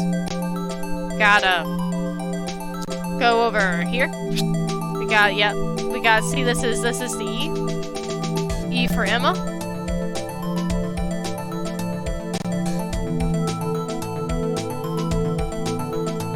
And I guess this is, the M.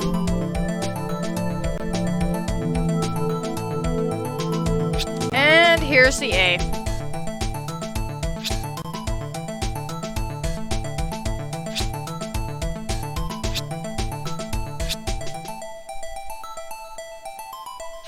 Oh, well, I guess that works. Oh no, what have I done? Oh no. Oh no, what have I done? Oh wait, I can undo. There we go. Take that! It's a defense attorney's duty to prove their client's innocent. That's why all I've been thinking about is saving Lena. After all my efforts, I never thought it would turn out like this. Emma. So this is the final message Prosecutor Marshall left behind. Oh, she didn't mean to do it, though. That's so sad. Of all people...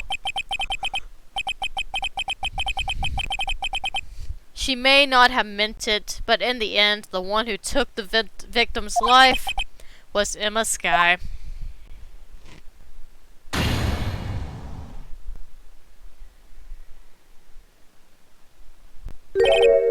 Seaworthy! Can't say I didn't warn you.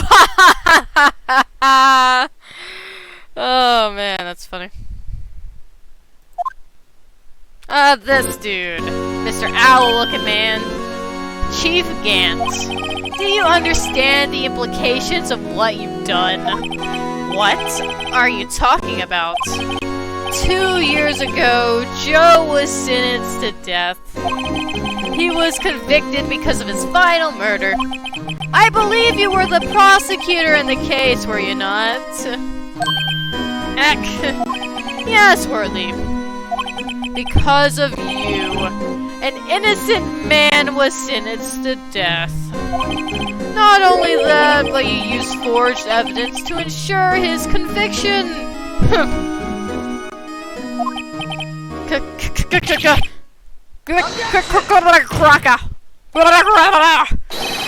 But Joe really was a serial murderer. That's undeniable. I'm afraid that's not important. Didn't you know we aren't defenders of justice? What?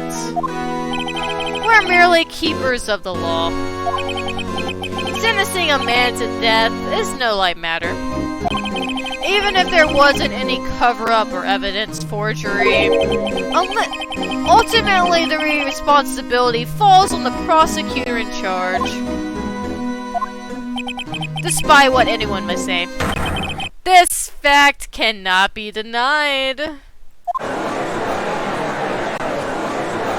What's going on at the prosecutor's office? They might have sent an innocent man to his death? How can he just stand there like it wasn't his fault? Order! Order! Order! That's the purpose of that laugh. That laugh is supposed to be scary. The gavel's pounding fell on deaf ears. Unable to settle the crowd, the judge declared a recess. Where this trial is headed, no one knows. Oh, it's gonna end right there? No! It was so good! It was getting so good! I want to keep playing a little longer. I'm gonna play a little longer. February 25th, 12:06, District Court, Defendant Lobby Number 2.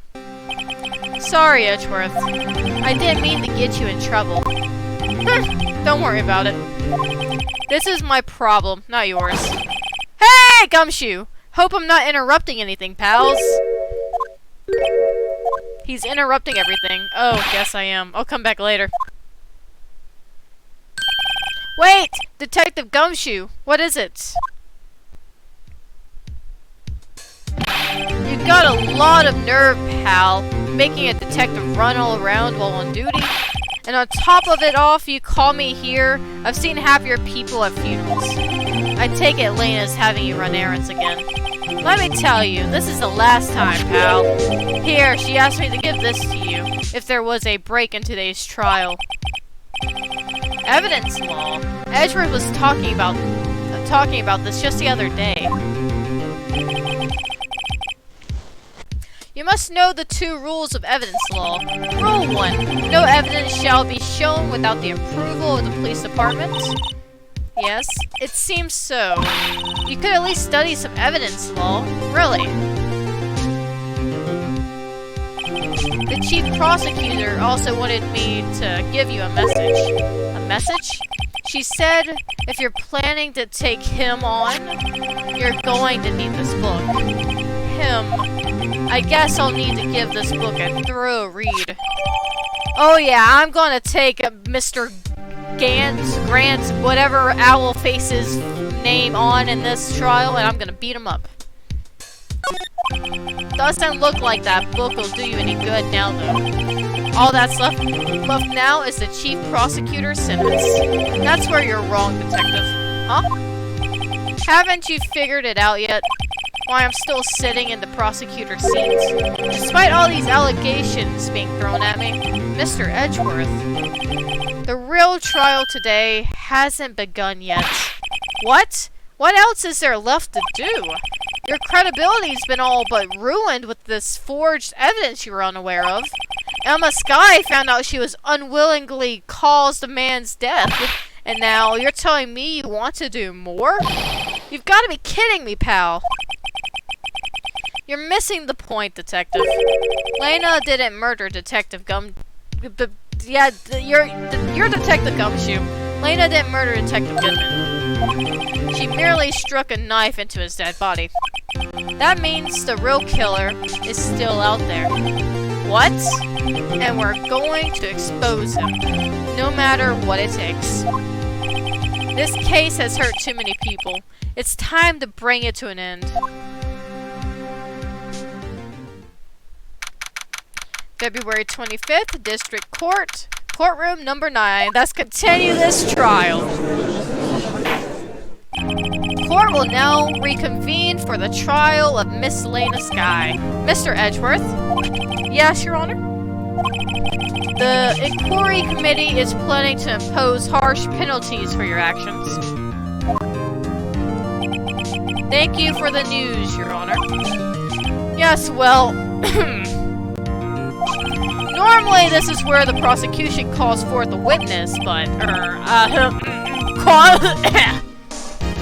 this isn't easy to say. You see, there is some concern that you, Mr. Edgeworth, may have, struck a bargain. You think I may have manipulated the witness. I didn't say that. It's just, you see, everyone's been thinking and, very well, Your Honor.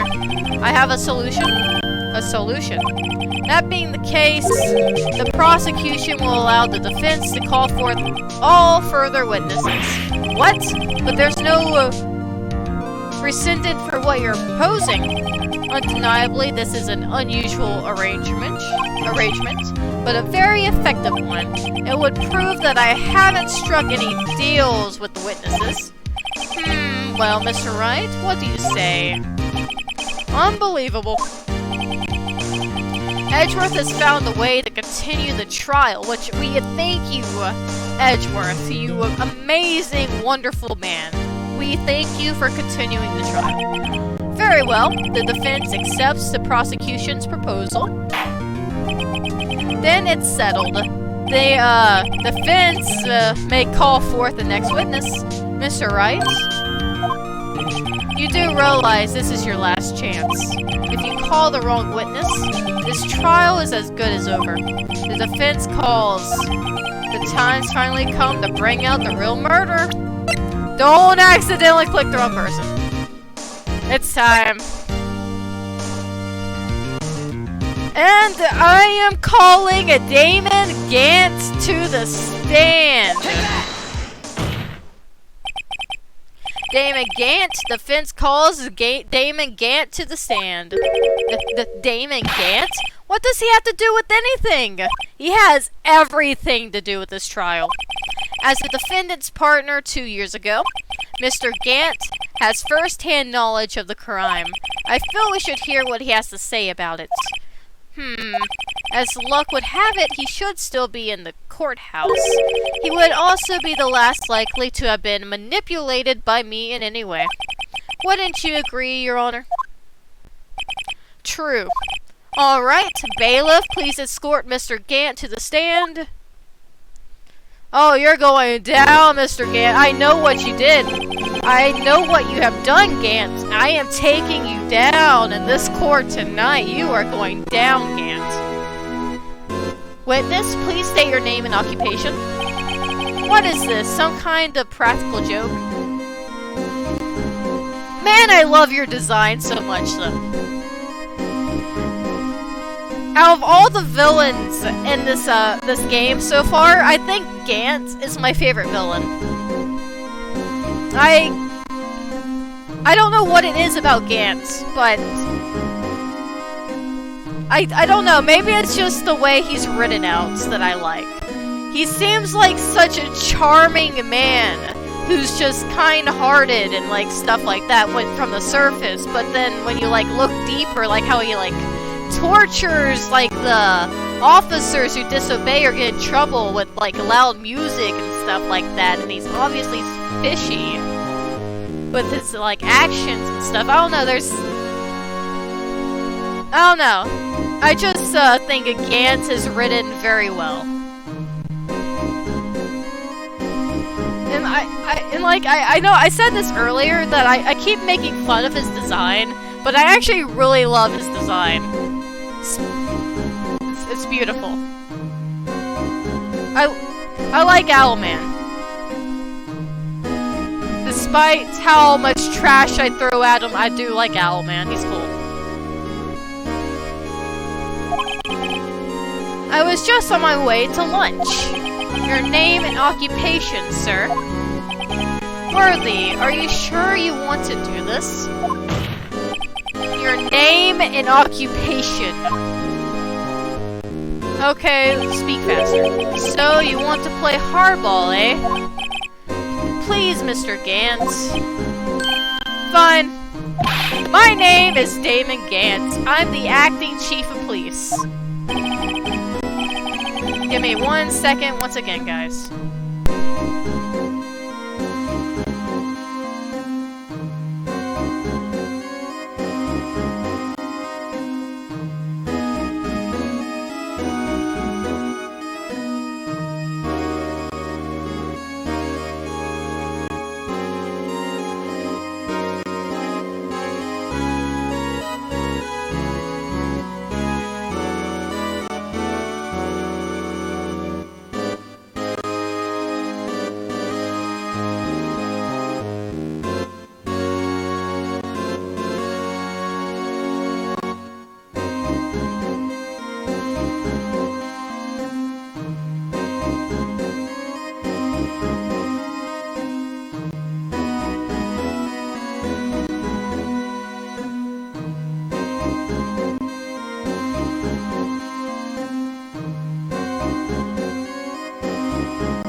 Okay, back once again.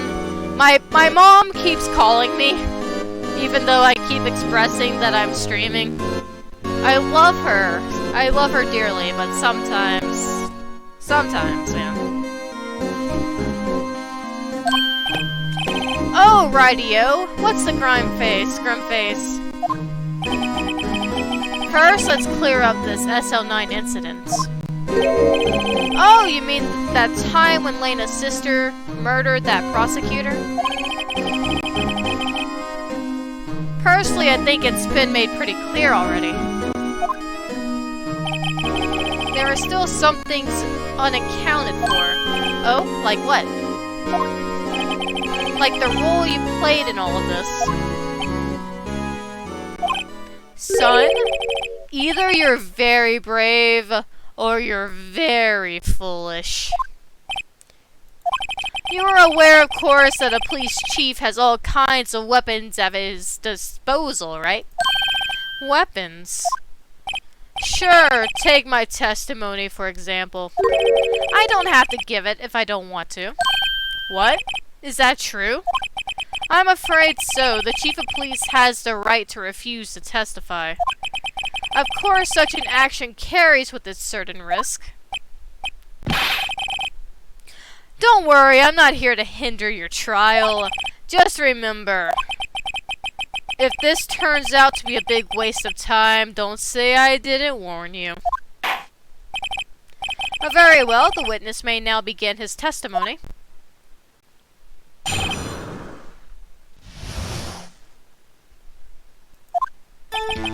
As I recall, Neil and I were questioning him that day. To make a long story short, we slipped up. That power outage didn't help either. When I went to my office, I found Lena there. Apparently she had already arranged the crime scene. As you can see, it had nothing to do with the forgery.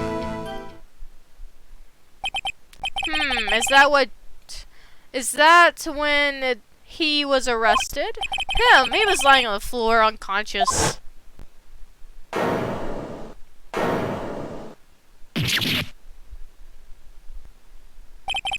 When Emma sent Neil flying, it seems Mr. D bumped his head. I see. Everything seems pretty clear-cut. If the police chief has the right to refuse to testify, then I better hit him hard and fast. SL9 incident. Okay, let's see what we got to work with here. As I recall, a ceremony was held at the police department that day. Yes, that's right. I guess you could say I'm a workaholic. After winning his award, Neil was all fired up too. That's probably what spooked Mr. D and made him run away like that. Was the defendant Lena Skye also present in the room? I don't quite remember. At the very least, she wasn't there when Mr. D ran for it. But she was in the picture. But she was literally in the picture. Hold it! So the two of you ran immediately after him, right? That's right, but Mr. D made it to the elevator first. So Neil and I split up. He went upstairs and I went downstairs, I guess you could say. He got lucky. What's this about a power outage? Oh, that! The elevator stopped all of a sudden. And I got the shock of my life. Well, probably not as shocked as Neil was when that knife went to his heart, though. That's not funny.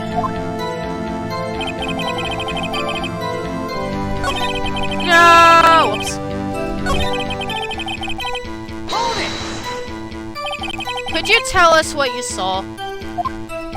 It was a shocking sight. Neil and that serial killer were lying in a heap on the floor and all tangled together. Mr. D was also laying collapsed on the floor. Yes, apparently he hit his head and was knocked out. Next to the room were those two poor girls, Lena and Emma. Lena was cradling Emma in her arms. Looking back at it now, she must have already known what her sister had done.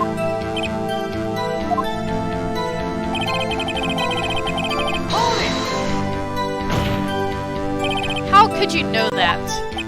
Because of the victim's body. It had already been moved. So that means you found the body near Lena's desk? That's right. I think you said earlier it was my suit of armor that really stabbed the prosecutor. Yes. Anyway, actually, you have plenty to do with forgery. So you're saying that the forgery had already taken place by the time you arrived at your office. That's exactly what I'm saying. I can understand how Lena must have felt, but moving a body and hiding evidence are excusable no matter what the circumstances. You hid evidence, though. Is that how it really went down? Staring at the witness won't do you any good, Mr. Wright. If you're going to stare at anything, you better off staring at the court record. Worthy! Always the smooth talker. But which piece of evidence ties Gant to the forgery? Lena did admit to forging evidence, but that can't be the whole truth. Somehow I've got to link Gant to the incident. I can think of a way to link them. I have an idea.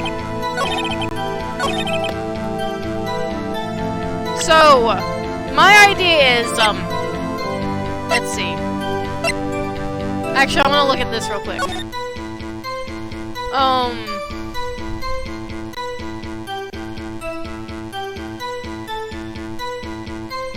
Let's see.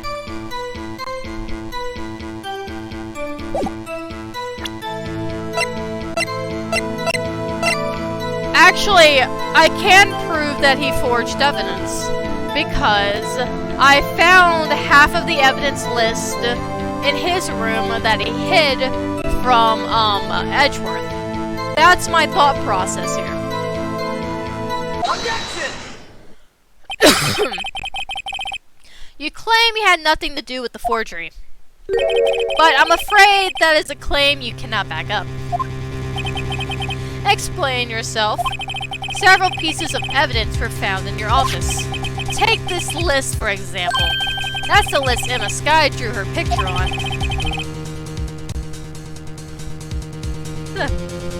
This was discovered in your desk. Not only that, but a piece of this jar that was sitting in your office was found inside your safe. It was found where?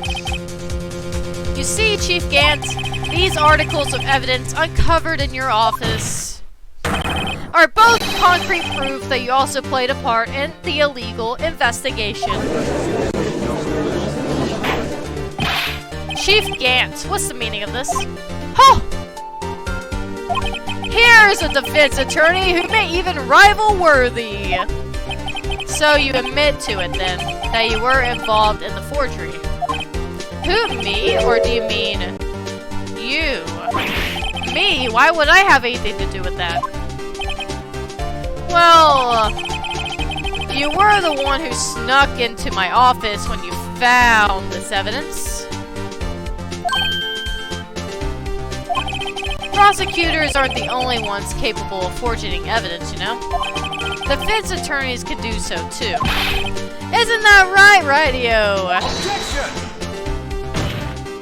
However, Detective Gumshoe was present during the investigation. Worthy, my boy. Not even detectives are exempt from the law. Rest assured, Dick will receive his due punishment. What? If Detective Gumshoe's salary drops any further, he'll end up paying to work. Yes, well, in light of the detective's presence, please give us your testimony regarding the pieces of evidence found in your office, and their relation to the forgery that took place at the crime scene. My. Kids these days no longer know how to put two and two together.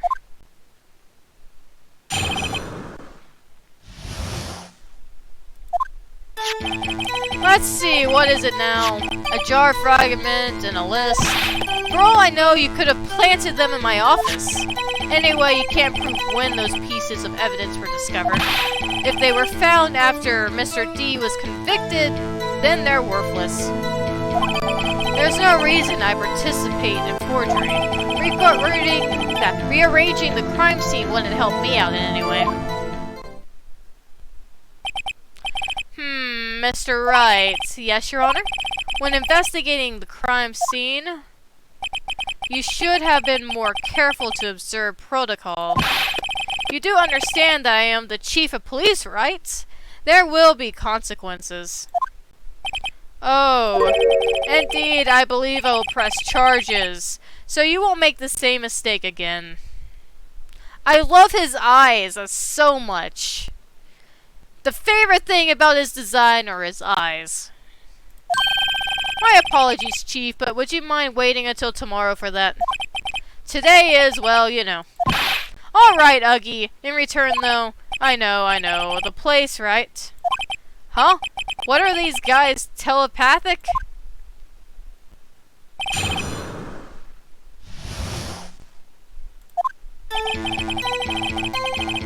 Hold it!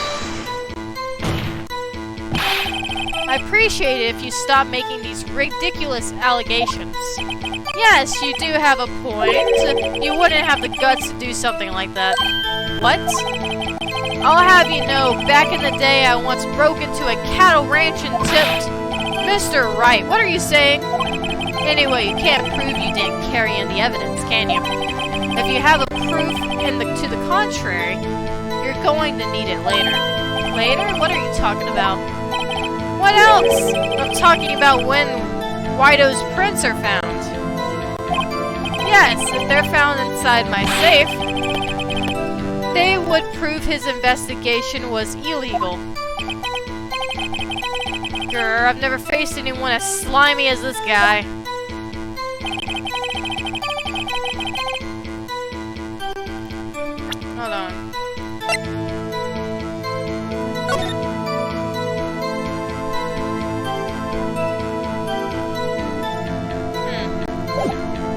That's gonna come in handy at some point. Hold it! What do you mean by that? This is all purely hypothetical, of course, but suppose I did place those items in my safe.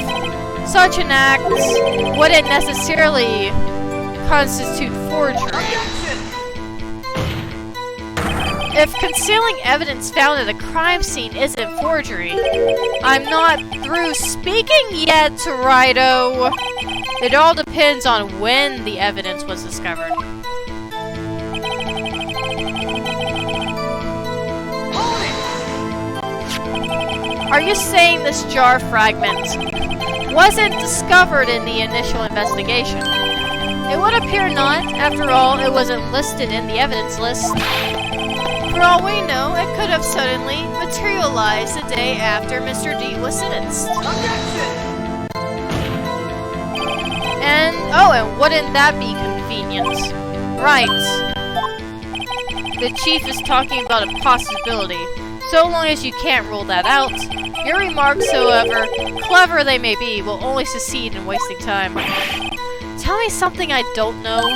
Come on now, Radio. Think about it. Actually, there's probably plenty of reasons why you participate in forgery. How can you look me in the eye and say that? Because I'm innocent! Remember? Who was it that murdered Neil? I'm not sure I care for the word murder here. But in the end, the person responsible for Mr. Marshall's unfortunate demise was Emma Skye. Well, now do you see?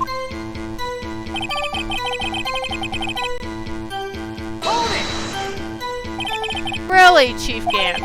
At the very least, there is one very large benefit you repin from all this. Oh, I wasn't aware. What is this benefit? That would, of course, be the position you have, Chief of Police. Oh. The resolution of the SL9 incident secured your promotion to Chief. That in itself is sufficient motive. Ho ho ho! Oh, that's a good one. Huh? Do you really think I'm that incompetent? What do you mean? Even without that case, I was already in line to become the next chief. The resolution of SL9 merely sped up the inevitable a little bit. Is that true, Edgeworth? Yes, sadly, he was going to be made chief anyway. Yeah! Be careful when pointing that finger, or you might wind up being the one pointed at. So, that means there's only one possible motivation for you to commit forgery. If you didn't do it for yourself, then you did it for someone else. Don't be silly, Worthy. You know me better than that. There are only 3 people I look out for. Me, myself, and I. There. It's out in the open now. Uggy, would you mind if I changed my testimony a little? By all means, please do.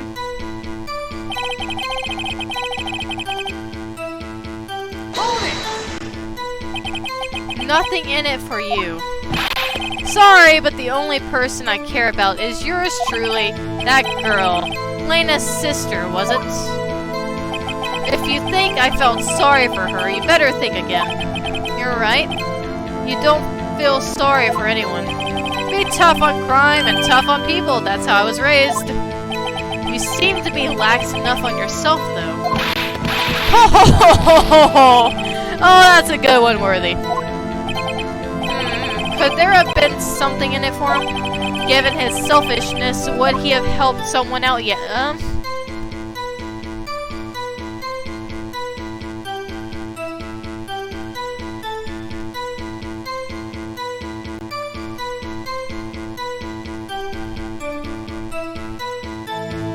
Well, yes. I mean, didn't he give Lena the position as prosecutor? He helped her out then. Wouldn't he have helped her out to not get her arrested? Well, no, help her out with her sister? Especially since they've been good friends for such a long time?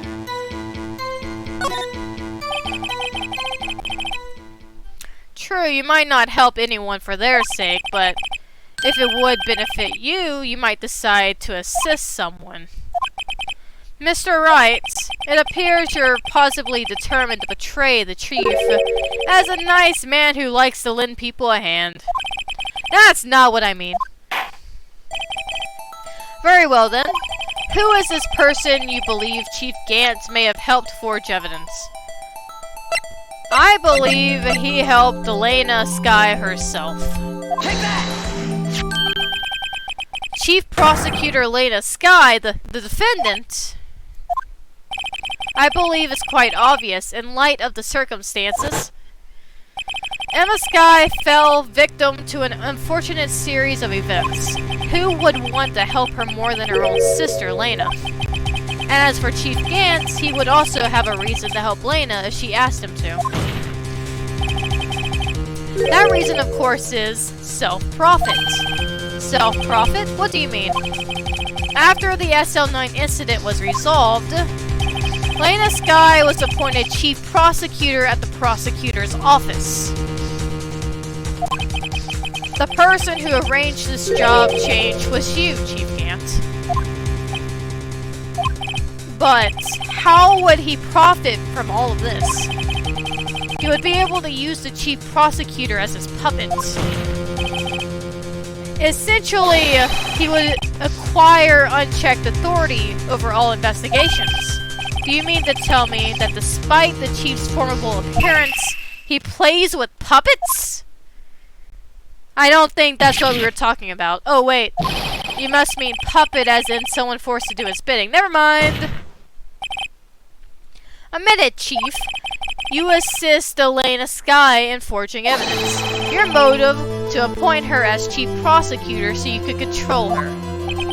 Rightio, my boy, you have quite an imagination. Let me ask you something. What? Do you have any proof of this? That I controlled Lena? For example, is Lena testifying that I've done such a thing? Lena. She's keeping quiet to protect Emma. I know, right? All the burns in this game are great. There's no way she can testify against Gant. I'm afraid without any proof, this all amounts to nothing more than mere conjecture.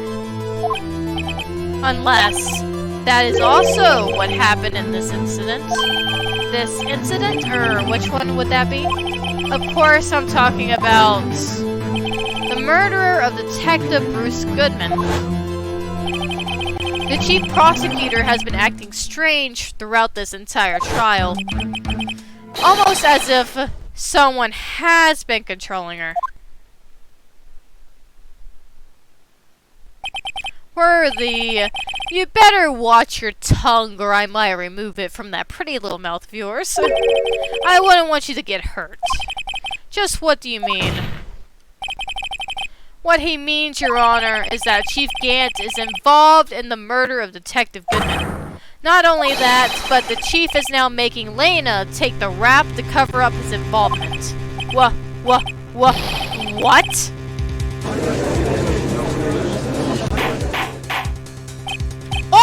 Order! I said order! Then go to sleepy sleep. If sleepy sleep is punch you in the face, then go sleepy sleep. Mr. Wright, you can't be serious. Huh? This is an affront to the highest ranking officer in our law enforcement agency. To accuse the chief of police of blackmail and murder. That, impossible!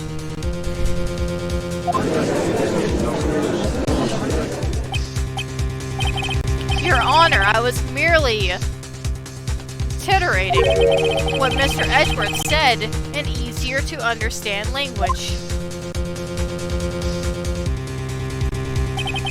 It's too late, Mr. Wright.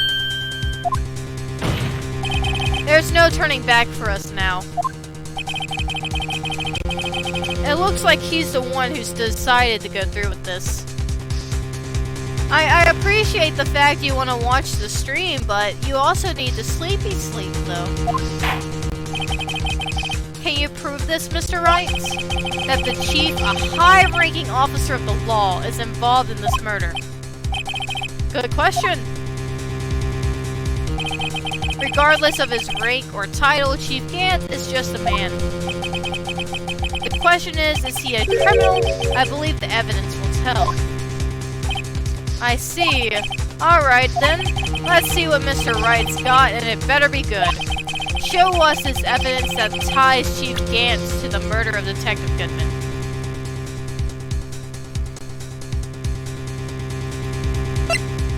Wouldn't it be his ID card?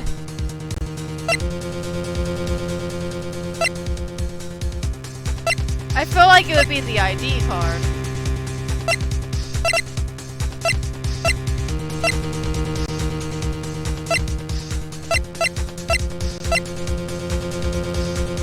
I feel like it's the IDs. You're right, sleep is for the weak. I can't deny that fact. This is the ID card list. Yes, the one that shows who entered the evidence room on the day of the crime.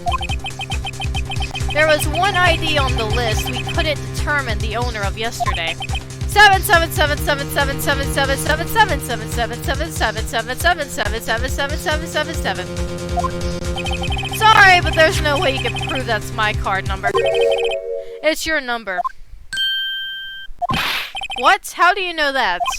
The safe in Chief Gant's officer... in Chief Gant's office requires a code to open.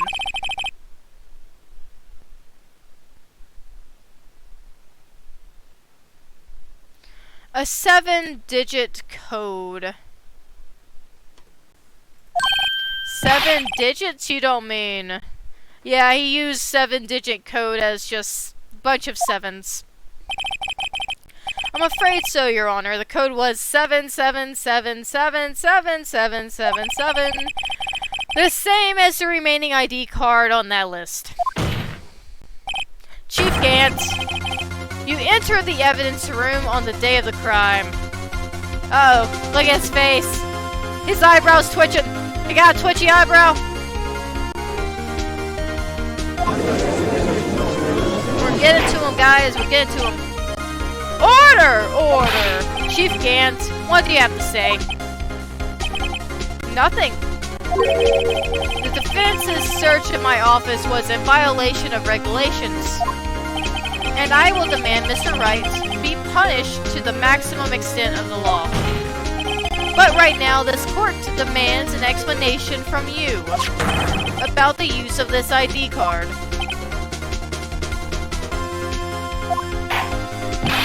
Chief Gant, so you admit it. You enter the evidence room on the day of the crime.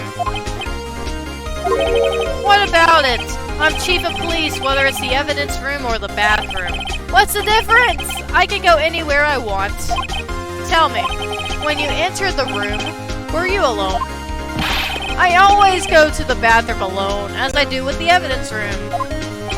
Detective Goodman wouldn't have happened to be with you that day, would he? Of course not. Why would he be? I hadn't seen him in days. Objection! You hadn't seen him in days, Chief Gant. I'm afraid you just undone yourself. On that day, you had to have met with Detective Goodman. What do you mean? This trial's purpose is to determine Lady Lana Sky's guilt. Objection! No, it isn't, Your Honor. This trial's purpose is to determine the truth. If Chief Gant met the victim on the day of the crime, then we need to determine one thing. What transpired during that meeting? In that case, Mr. Wright, I'm going to have to ask you for evidence. Show us proof that the victim went to meet Chief Gant on the day of the crime. That the victim went to meet the Chief Gant. Let's see, what do we got in here? Got that. I mean, this could be it.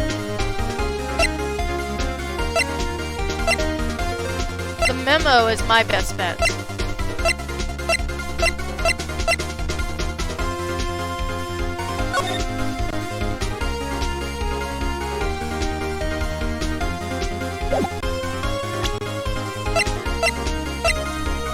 Yeah, it's gotta be the little sticky note thing. This, the memo. Take that! No? Okay.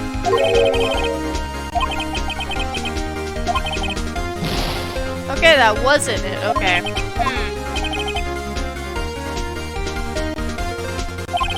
Perhaps we could write up your letter of determination. Regardless, you did see Detective Goodman that day. Okay.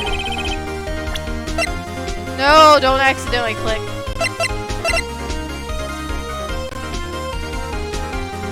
That's for Edgeworth.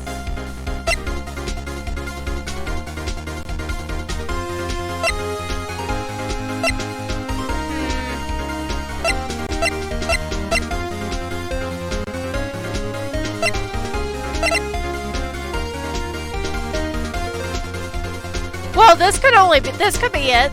Can only be submitted to the chief of police. This could be the evidence. Take that! Detective Goodman lost his ID card on the day of the crime. Or to be more accurate, Jake Marshall stole it. So Detective Goodman filled out a lost item report. He would have to give that report to the chief of police. Yet, you are in the possession of the report, which means you can't be sure if he filled it. He filled it. How do I know, you ask? Because he needed to enter the evidence room that day. He needed to? Yes, to transfer the evidence out. Oh, Detective Goodman took the form to you, Chief Grant. Then, you accompanied the detective to the evidence room. I accompanied him. There's no other way the murderer and Detective Goodman could have entered the room.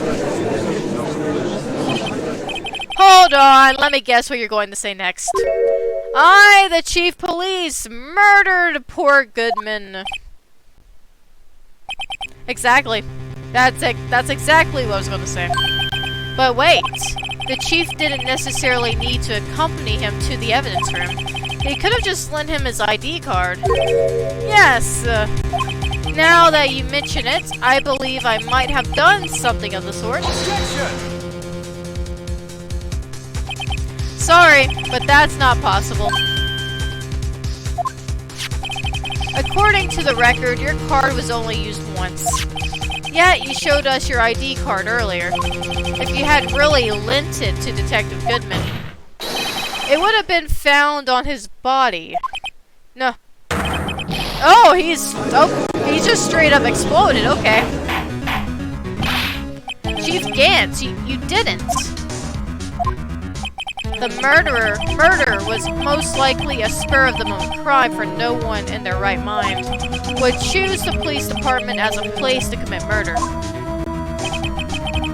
After the murder, you contacted Lena at the prosecutor's office. Why? To dispose of Detective Goodman's body, of course. Objection! You're forgetting, Mr. Wright, that the victim's body was discovered in the prosecutor's office parking lot. How did he manage to move it there? I was at the police department the entire day, you know? And everyone's aware that Lena stayed at the prosecutor's office after the ceremony. Everyone except me, it seems. Still, you're the chief of police. You have an entire police force at your disposal. Oh, so you think I just ordered an officer to do it? Hey, you! Take this here dead body over to the prosecutor's office. I don't think so. Chief Gant, you left all the evidence we need to prove how you moved the body to the prosecutor's office. And all this time I thought it was a useless clue just taking up space. How could the chief have moved the body? Mr. Wright, show us this evidence. To move the victim's body, Chief Gant used this.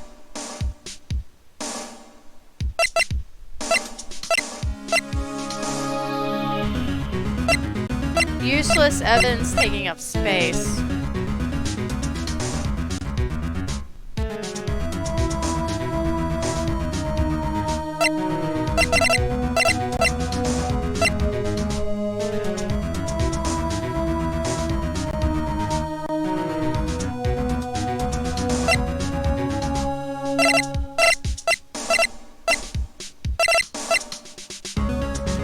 Maybe this, he snuck it in.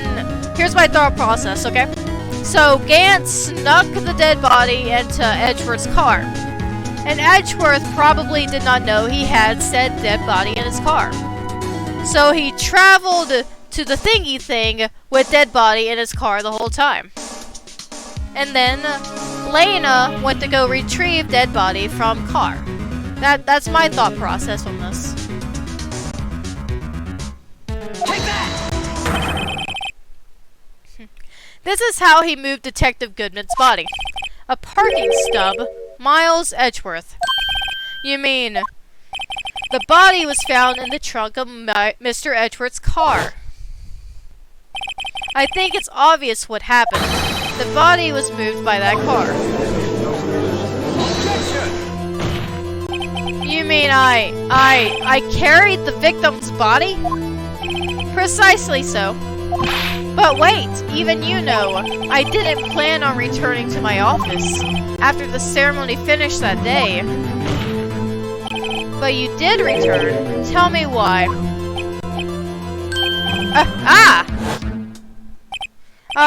I was asked to go by Chief Gant, no less. He told me he wanted me to keep it here in the prosecutor's office. In any case, on the day of the stabbings, I brought this back here. So you see, what you were really taking the prosecutor's office wasn't the screwdriver, but the victim's body in your trunk. Detective Goodman's body was carried in the trunk of Mr. Edgeworth's car. Yes, unless of course you have another explanation, Chief. Why else would you have asked Mr. Edgeworth to transport evidence from a closed case? There's only one plausible explanation. To transport the body to your accomplice, Miss Lena Skye.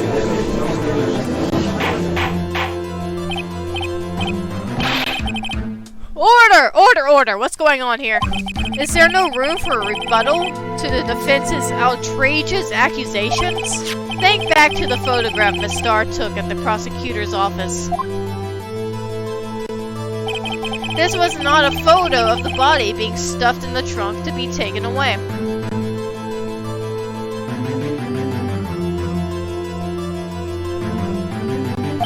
It was exactly the opposite. It is a photo of the body being taken from the trunk. Chief Gant, please say something. I believe your time's up. My time's up?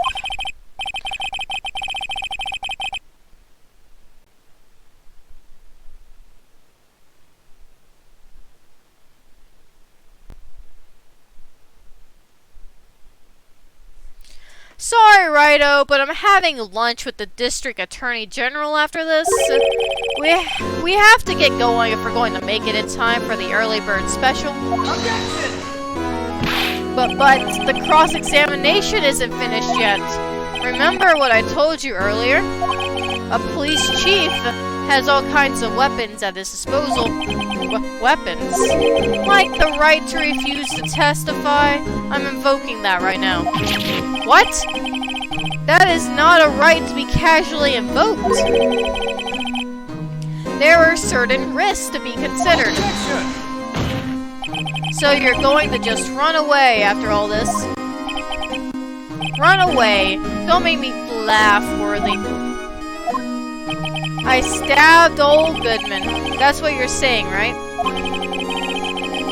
But if you had any conclusive evidence, you would have presented it by now. Well, you think I had Lena dispose of the body? If so, then show your proof and get it over with. I'll say it again, Mr. Wright. Damon Gans is the current chief of police. This court will not tolerate any accusations against him without concrete proof. Well, Mr. Wright, Your Honor, do you have any concrete proof? Proof that Chief Grant murdered Detective Goodman and made this guy dispose of his body? Do I have any concrete proof? Probably. You probably have proof somewhere in there. I can't just let him squirm his way out of this. I've got to keep the pressure on. Yes, Your Honor. I do have such evidence. Then please hurry up and present it. Just remember, it better prove Chief Gant murdered Detective Goodman beyond a shadow of a doubt. Okay, let's see,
check the little... Oh, okay.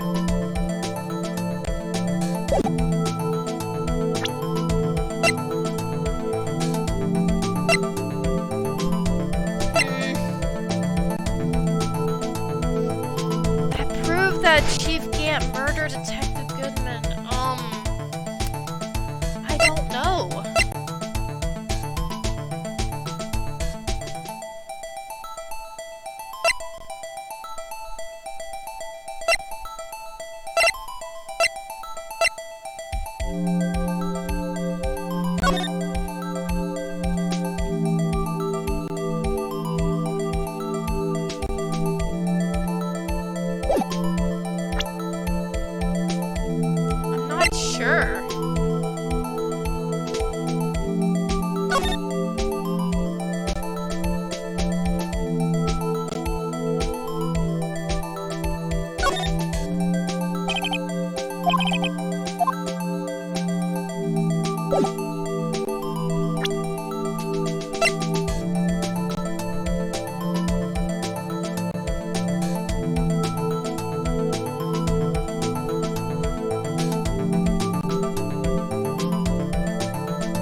How did he die again?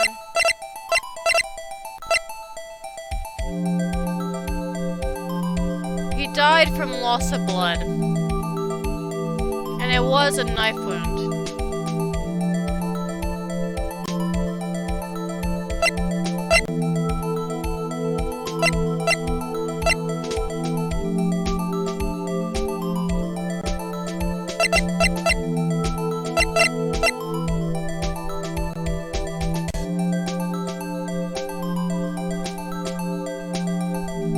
I kind of think it's the switchblade knife. Because it says he died of blood loss. And it is a knife wound. Yeah, it doesn't have a point on the knife. So it's not gonna do much. Well, it won't really be able to like fully pierce into anything, but it still could potentially cause a death eye, blood loss, if it was stabbed into somebody hard enough with enough force. And Lena was trying really hard to put this in the crime scene for some odd reason for us to find. Or for, Emma to find.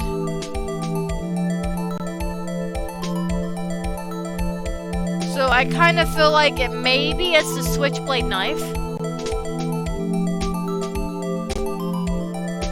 But I'm not entirely sure.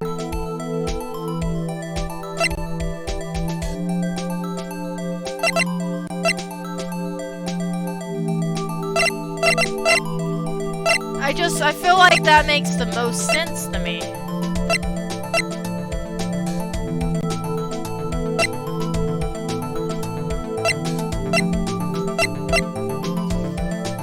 Out of all the items presented here. So, what exactly is this evidence? It's proof as to whether or not it's enough to demonstrate the chief's guilt. I'll let you be the judge. But I am the judge. Alright. Well, what do you think, Your Honor? Oh no, it's wrong.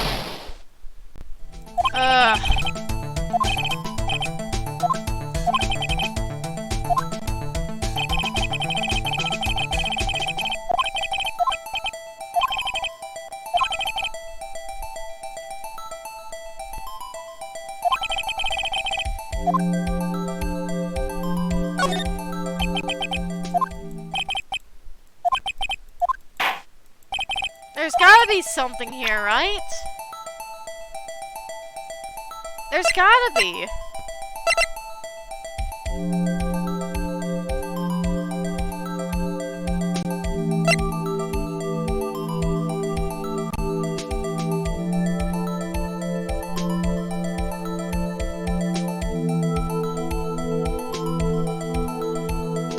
I mean, I don't... Well, I guess there was also another trial when I couldn't prove anything. Is the game doing that again?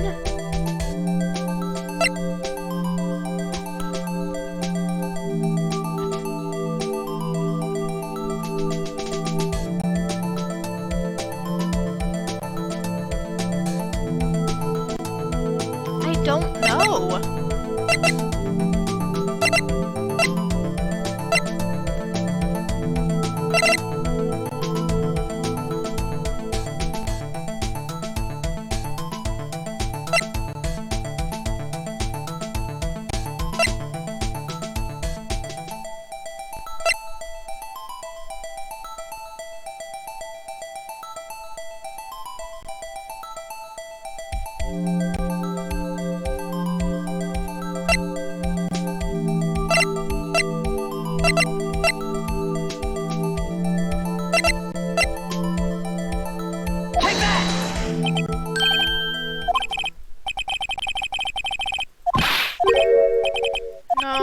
Not it either,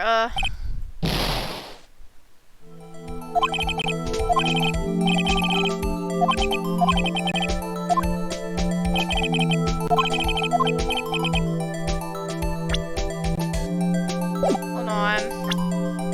Save, please. Save.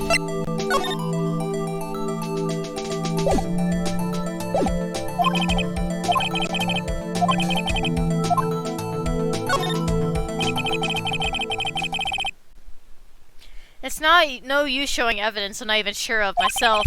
No, Your Honor. At present, I have no conclusive evidence.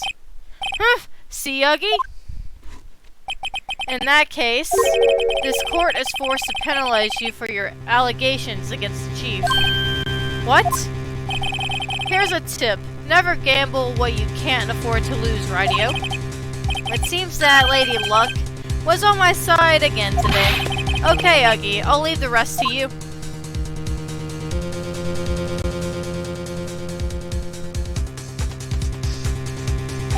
I warned you earlier, Mr. Wright. This is an affront to a senior officer in our nation's law enforcement agency. Objection!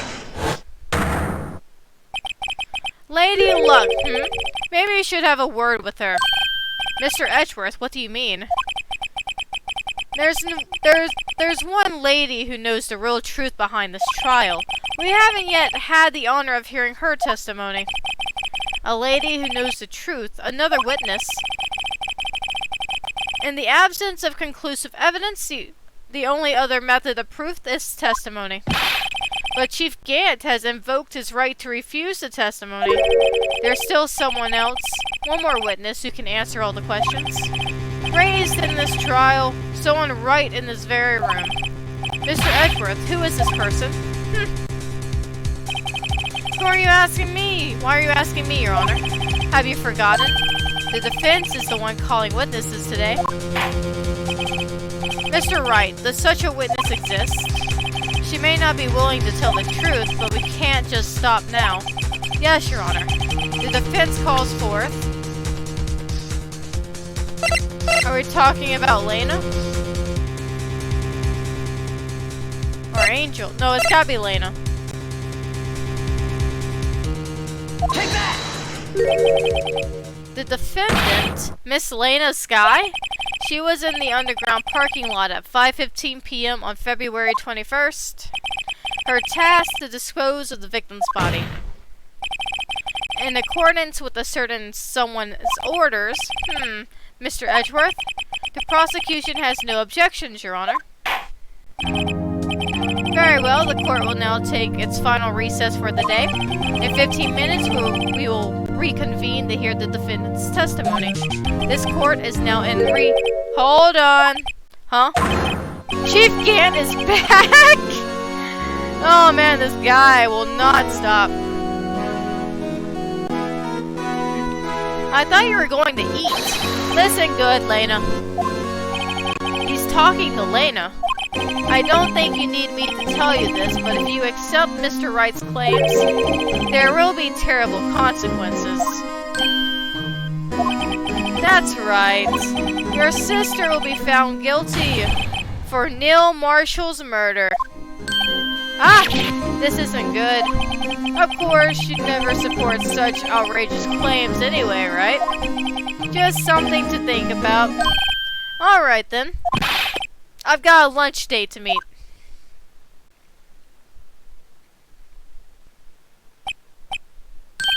Okay, if there aren't any further objections, this court is now in recess. Can I save my game? No? Okay. February 25th, 2:04 p.m. District Court, Defendant Lobby number 2. Okay, so I have been streaming for a total of 3 hours now, and this seems like a appropriate place to end the stream for the night. So I'm gonna call this as a stopping point for now. And I want to thank the people who joined the stream. It's always nice having y'all here. And I hope you also have a wonderful night tonight and sleep well. And for the people who stumble upon this later on, watching this in the morning or evening, I hope you'll have a great morning or evening, depending on what time you're watching this video. And if you want to catch my my past streams, you can check them out on my YouTube channel, Skyonite. I try my best to upload them there, but sometimes I get way behind like I am right now, but I will eventually get them up. Just don't know when. After saying that, so without further ado, you guys have a wonderful night. I will see you all in the next stream. Peace out, guys.